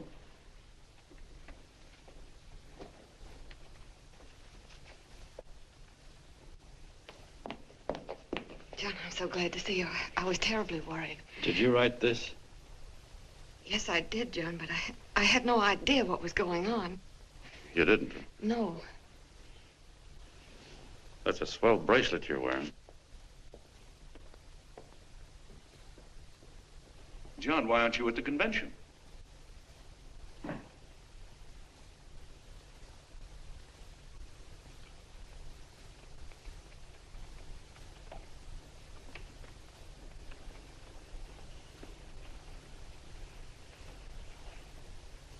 Is there anything wrong? No, nothing's wrong. Everything's fine. So there's going to be a new order of things, huh? Everybody's going to cut himself a nice fat slice of the John Does, eh? You forgot one detail, Mr. Big Shot. You forgot me, the prize stooge of the world.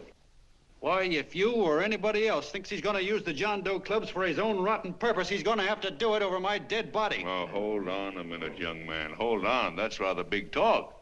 I started the John Doe clubs with my money. And I'll decide whether or not they're being properly used. No, you won't. You're through deciding anything. And what's more, I'm going down to that convention and I'm going to tell those people exactly what you and all your fine-feathered friends here are trying to cook up for them. And I'm going to say it in my own words this time. Stop him, baby. You ruined us, D.B. Wait a minute, fella. My uncle wants to talk to you. Listen to me, my son. Before you lose your head completely, may I remind you that I picked you up out of the gutter and I can throw you right back there again? You've got a nerve accusing people of things. These gentlemen and I know what's best for the John Does of America, regardless of what tramps like you think. Get off that righteous horse of yours and come to your senses. You're the fake. We believe in what we're doing. You're the one that was paid the 30 pieces of silver. Have you forgotten that? Well, I haven't. You're a fake John Doe, and I can prove it. You're the big hero that's supposed to jump off tall buildings and things. Do you remember? What do you suppose your precious John Does will say when they find out that you never had any intention of doing it, that you were being paid to say so? You're lucky they don't run you out of the country. With the newspapers and the radio stations that these gentlemen control, we can kill the John Doe movement deader than a doornail. We'll do it, too, the moment you step out of line.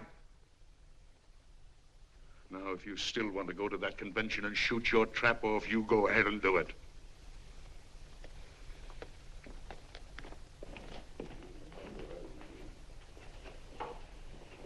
You mean to tell me you'd try to kill the John Doe movement if you can't use it to get what you want? You bet your bottom dollar we would.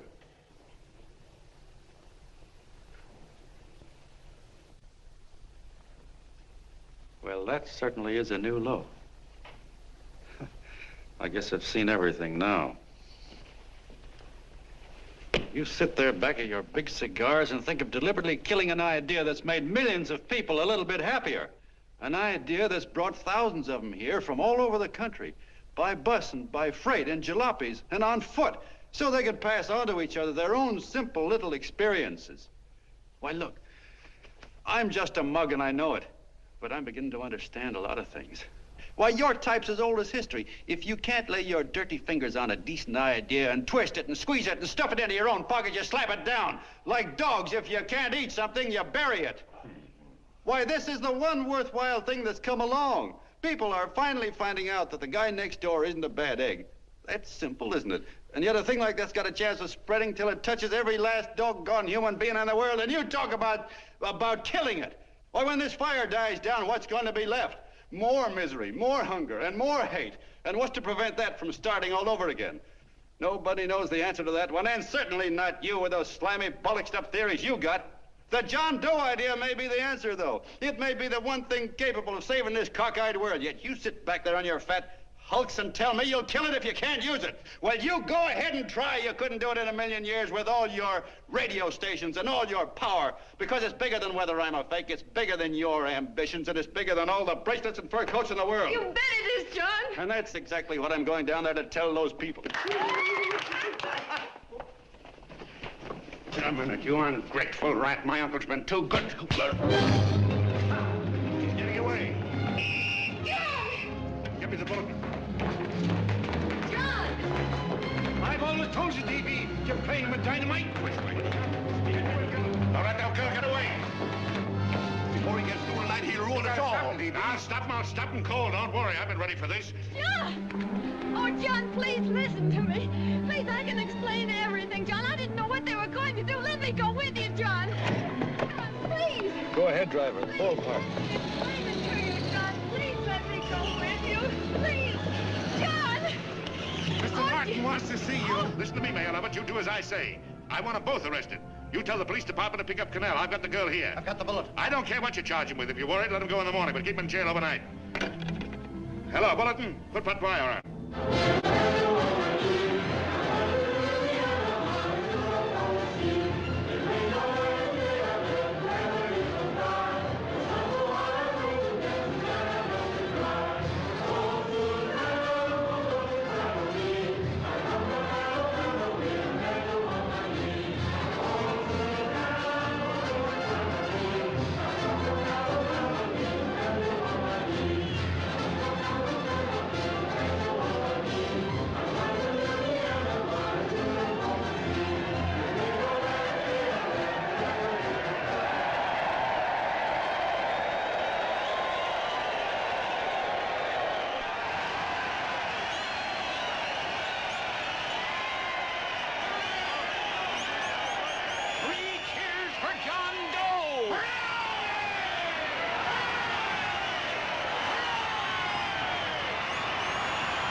Gentlemen, one moment, Tom. We begin with a short prayer. Quiet, please. Ladies and gentlemen, let us have a moment of silent prayer for the John Does all over the world, many of whom are homeless and hungry. Rise, please. Everybody rise.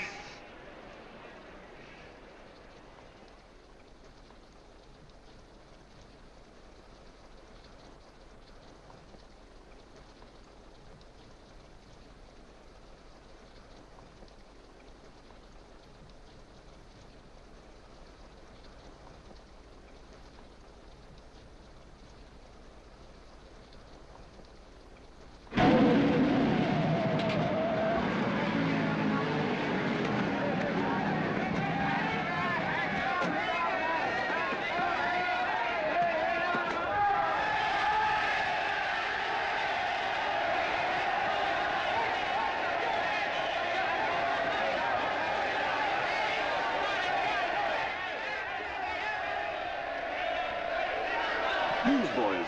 Hundreds of yelling newsboys are swarming into the park like locusts. They're yelling John Doe's a fake. Fake.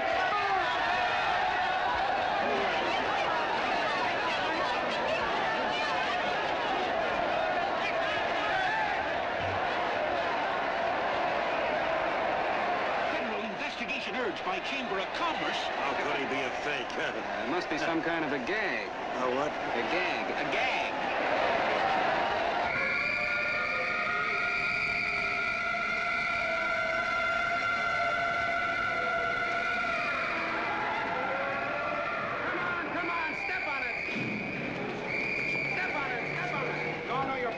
so let's get going. Wait for the thing. Hey, miss, will you autograph my balloon? Sure.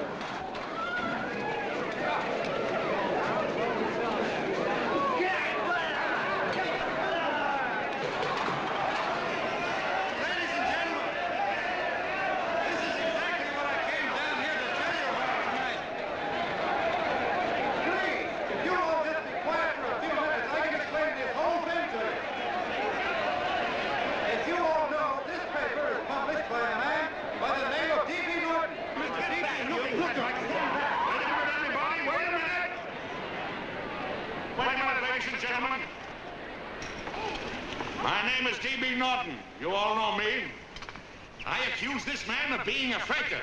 We've been taken for a lot of suckers, and I'm the biggest of the lot.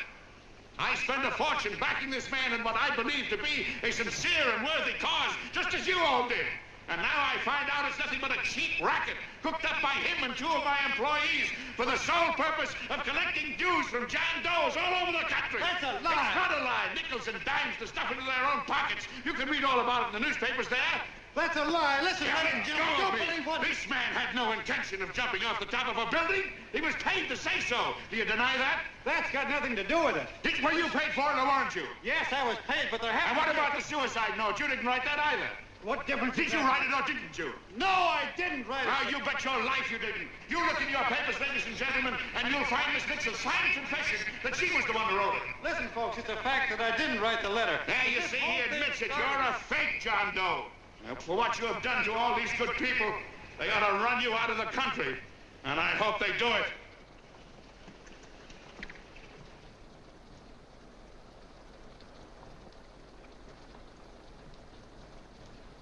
Speak up, John. We believe you.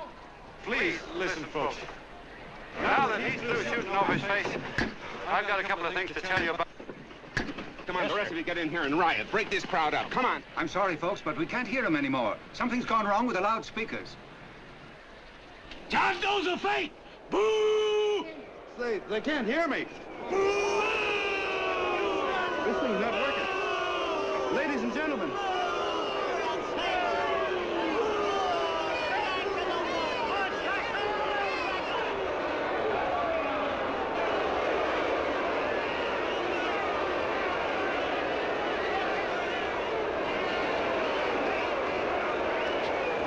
This thing's bigger than whether I'm a fake.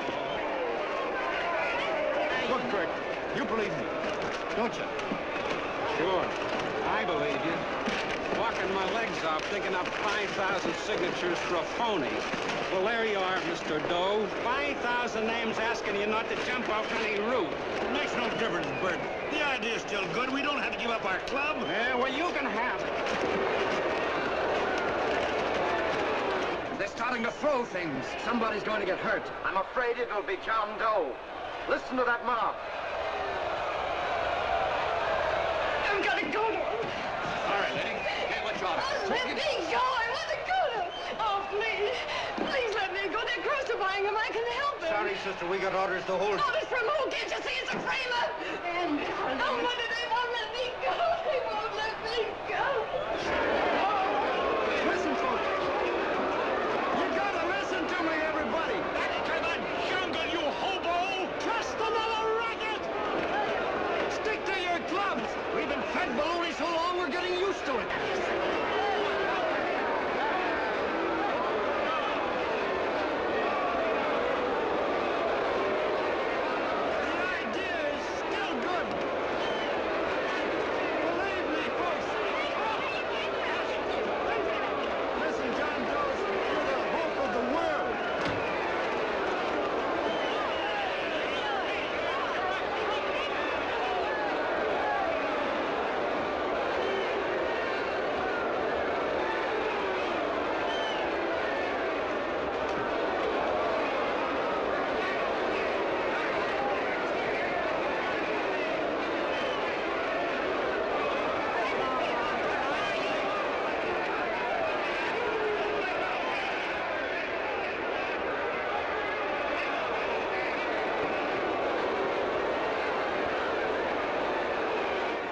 Managed to get him out of the park.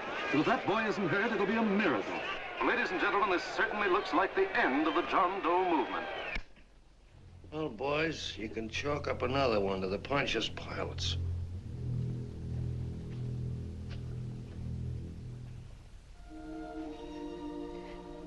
I should have been there. I could have helped him. He was so all alone. A lot of us are going to be mighty ashamed of ourselves after tonight. We certainly didn't give that man much of a chance.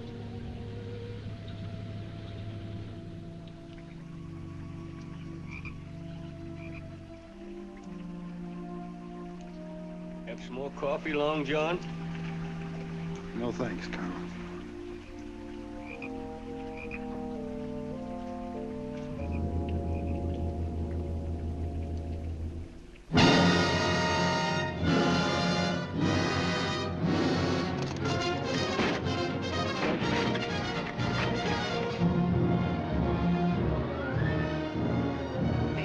Racketeer, liar, cheat, imposter. Why don't you jump? Christmas Eve at midnight. Bye, Mr. Doe. You're a wonderful man. And God bless you, my boy. Now get in there and catch. You're a fake John Doe, and I can prove it. You're the big hero who's supposed to jump off tall buildings and things. Do you remember? What do you suppose your precious John Does will say when they find out that you never had any intention of doing it, that you were being paid to say so? Christmas Eve at midnight.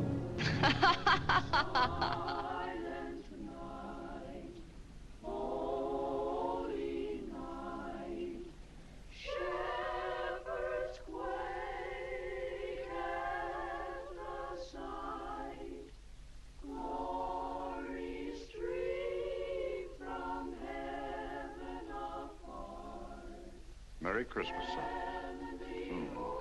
Merry Christmas.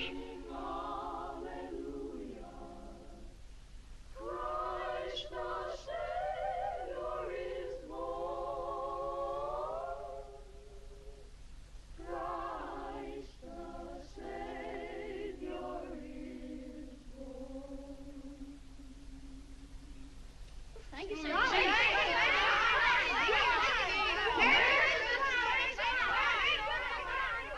Who? John Doe. Is that screwball still around? Dame's been calling all day. Sure, I know. Yeah, at midnight, huh? Okay, lady. We'll have the place surrounded with nets. They're laughing at me.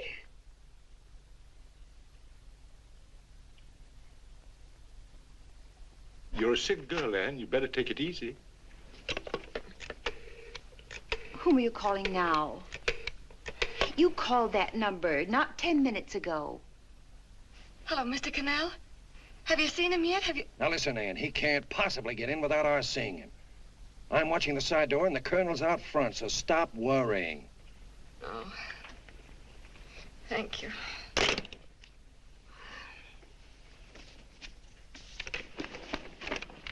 What, Ann? Anne, don't be foolish. If this isn't the craziest, the battiest, the looniest wild goose chase I ever heard of. Oh, shut up, Bert. Sourpuss is right. Yeah, well, if he is, I'm a banana split. That man is going to be on that roof. Don't ask me how I know. I just know, and you know it as well as I do. Sure. I'd like to believe in fairy tales, but a guy that's a fake isn't going to jump off any roof. I don't think he was any fake, not with that face. And anyway, what he stood for wasn't a fake. Okay, honey, okay.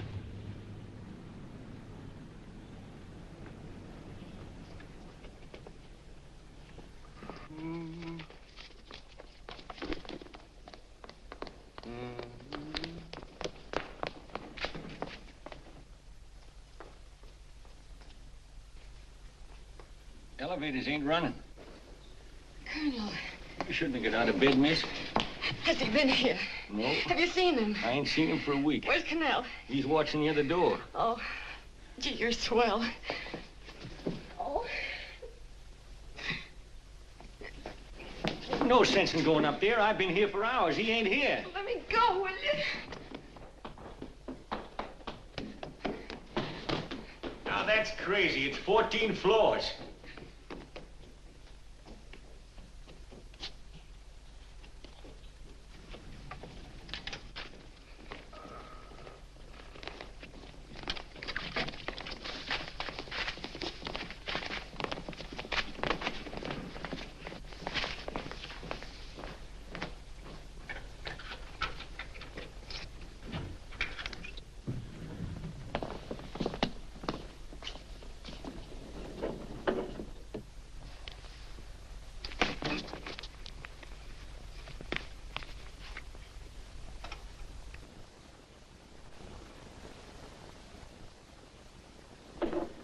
far as the elevator goes. We gotta walk up to the tower.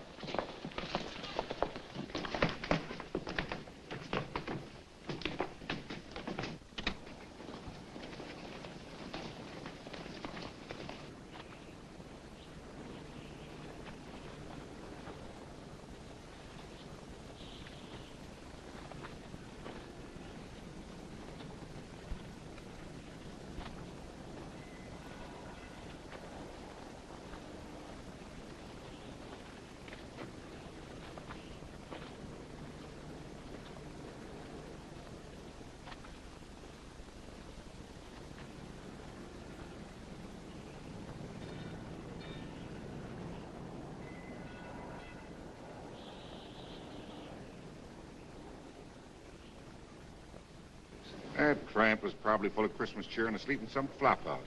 Let's go. I've got to decorate my tree.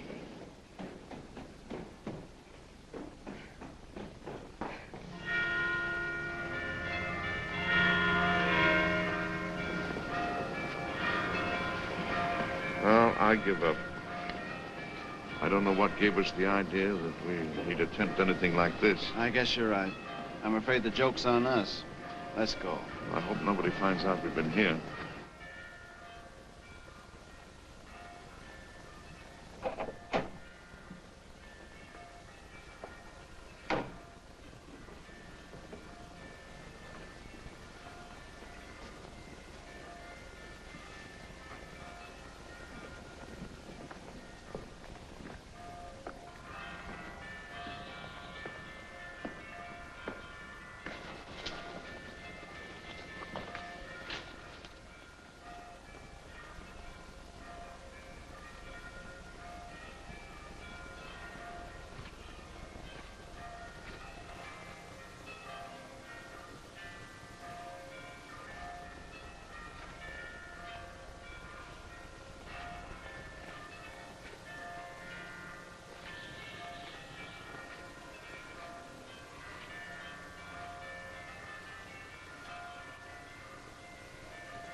I wouldn't do that if I were you, John.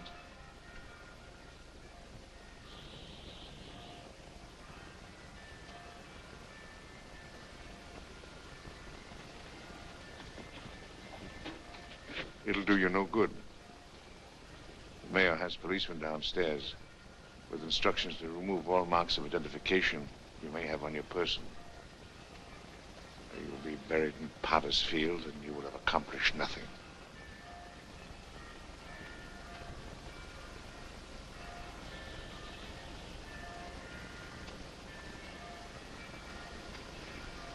I've taken care of that.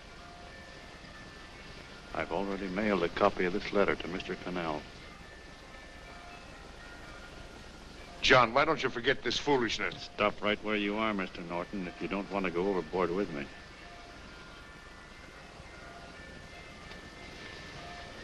I'm glad you gentlemen are here. You killed the John Doe movement, all right. But you're going to see it born all over again.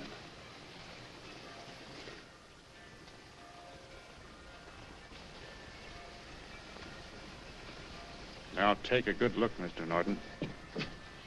John! John! Oh, John, no, I won't let you. I love you, darling. Oh, please. Please don't give up. We'll start all over again. Just you and I. It isn't too late. The John Doe movement isn't dead yet. You see, John, it isn't dead or they wouldn't be here. It's alive in them. They kept it alive by being afraid of. That's why they came up here. Oh, darling. Sure, it should have been killed. It was dishonest. But we can start clean now. Just you and I. It'll grow, John, and it'll grow big because it'll be honest this time. Oh, John, if it's worth dying for, it's worth living for. Oh, please, John. Oh. Oh, please, please, God, help me. John, look at me. You want to be honest, don't you? Well, you don't have to die to keep the John Doe idea alive. Someone already died for that once. The first John Doe. And he's kept that idea alive for nearly 2,000 years. It was he who kept it alive in them. And he'll go on keeping it alive forever and always. For every John Doe movement these men kill, a new one will be born. That's why those bells are ringing, John. They're calling to us. Not to give up, but to keep on fighting, to keep on pitching. Oh, don't you see, darling? This is no time to give up. You and I, John, we... Oh, no. No, John. If you die, I want to die, too. Oh, I love you. Oh, John.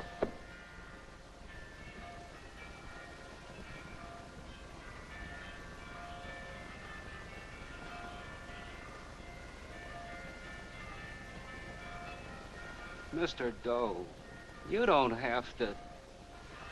We're with you, Mr. Doe. We just lost our heads and acted like a mob. What Bert's trying to say is that we need you, Mr. Doe. There were a lot of us that didn't believe what that man said. We were going to start up our John Doe Club again, whether we saw you or not, weren't we, Bert? And there were a lot of others that were going to do the same thing.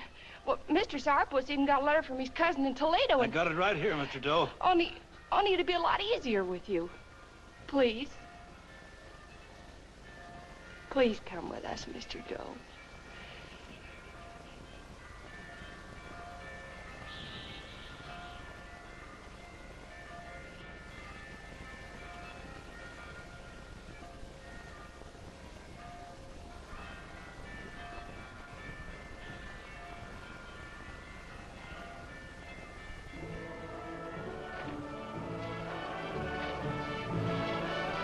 Long John.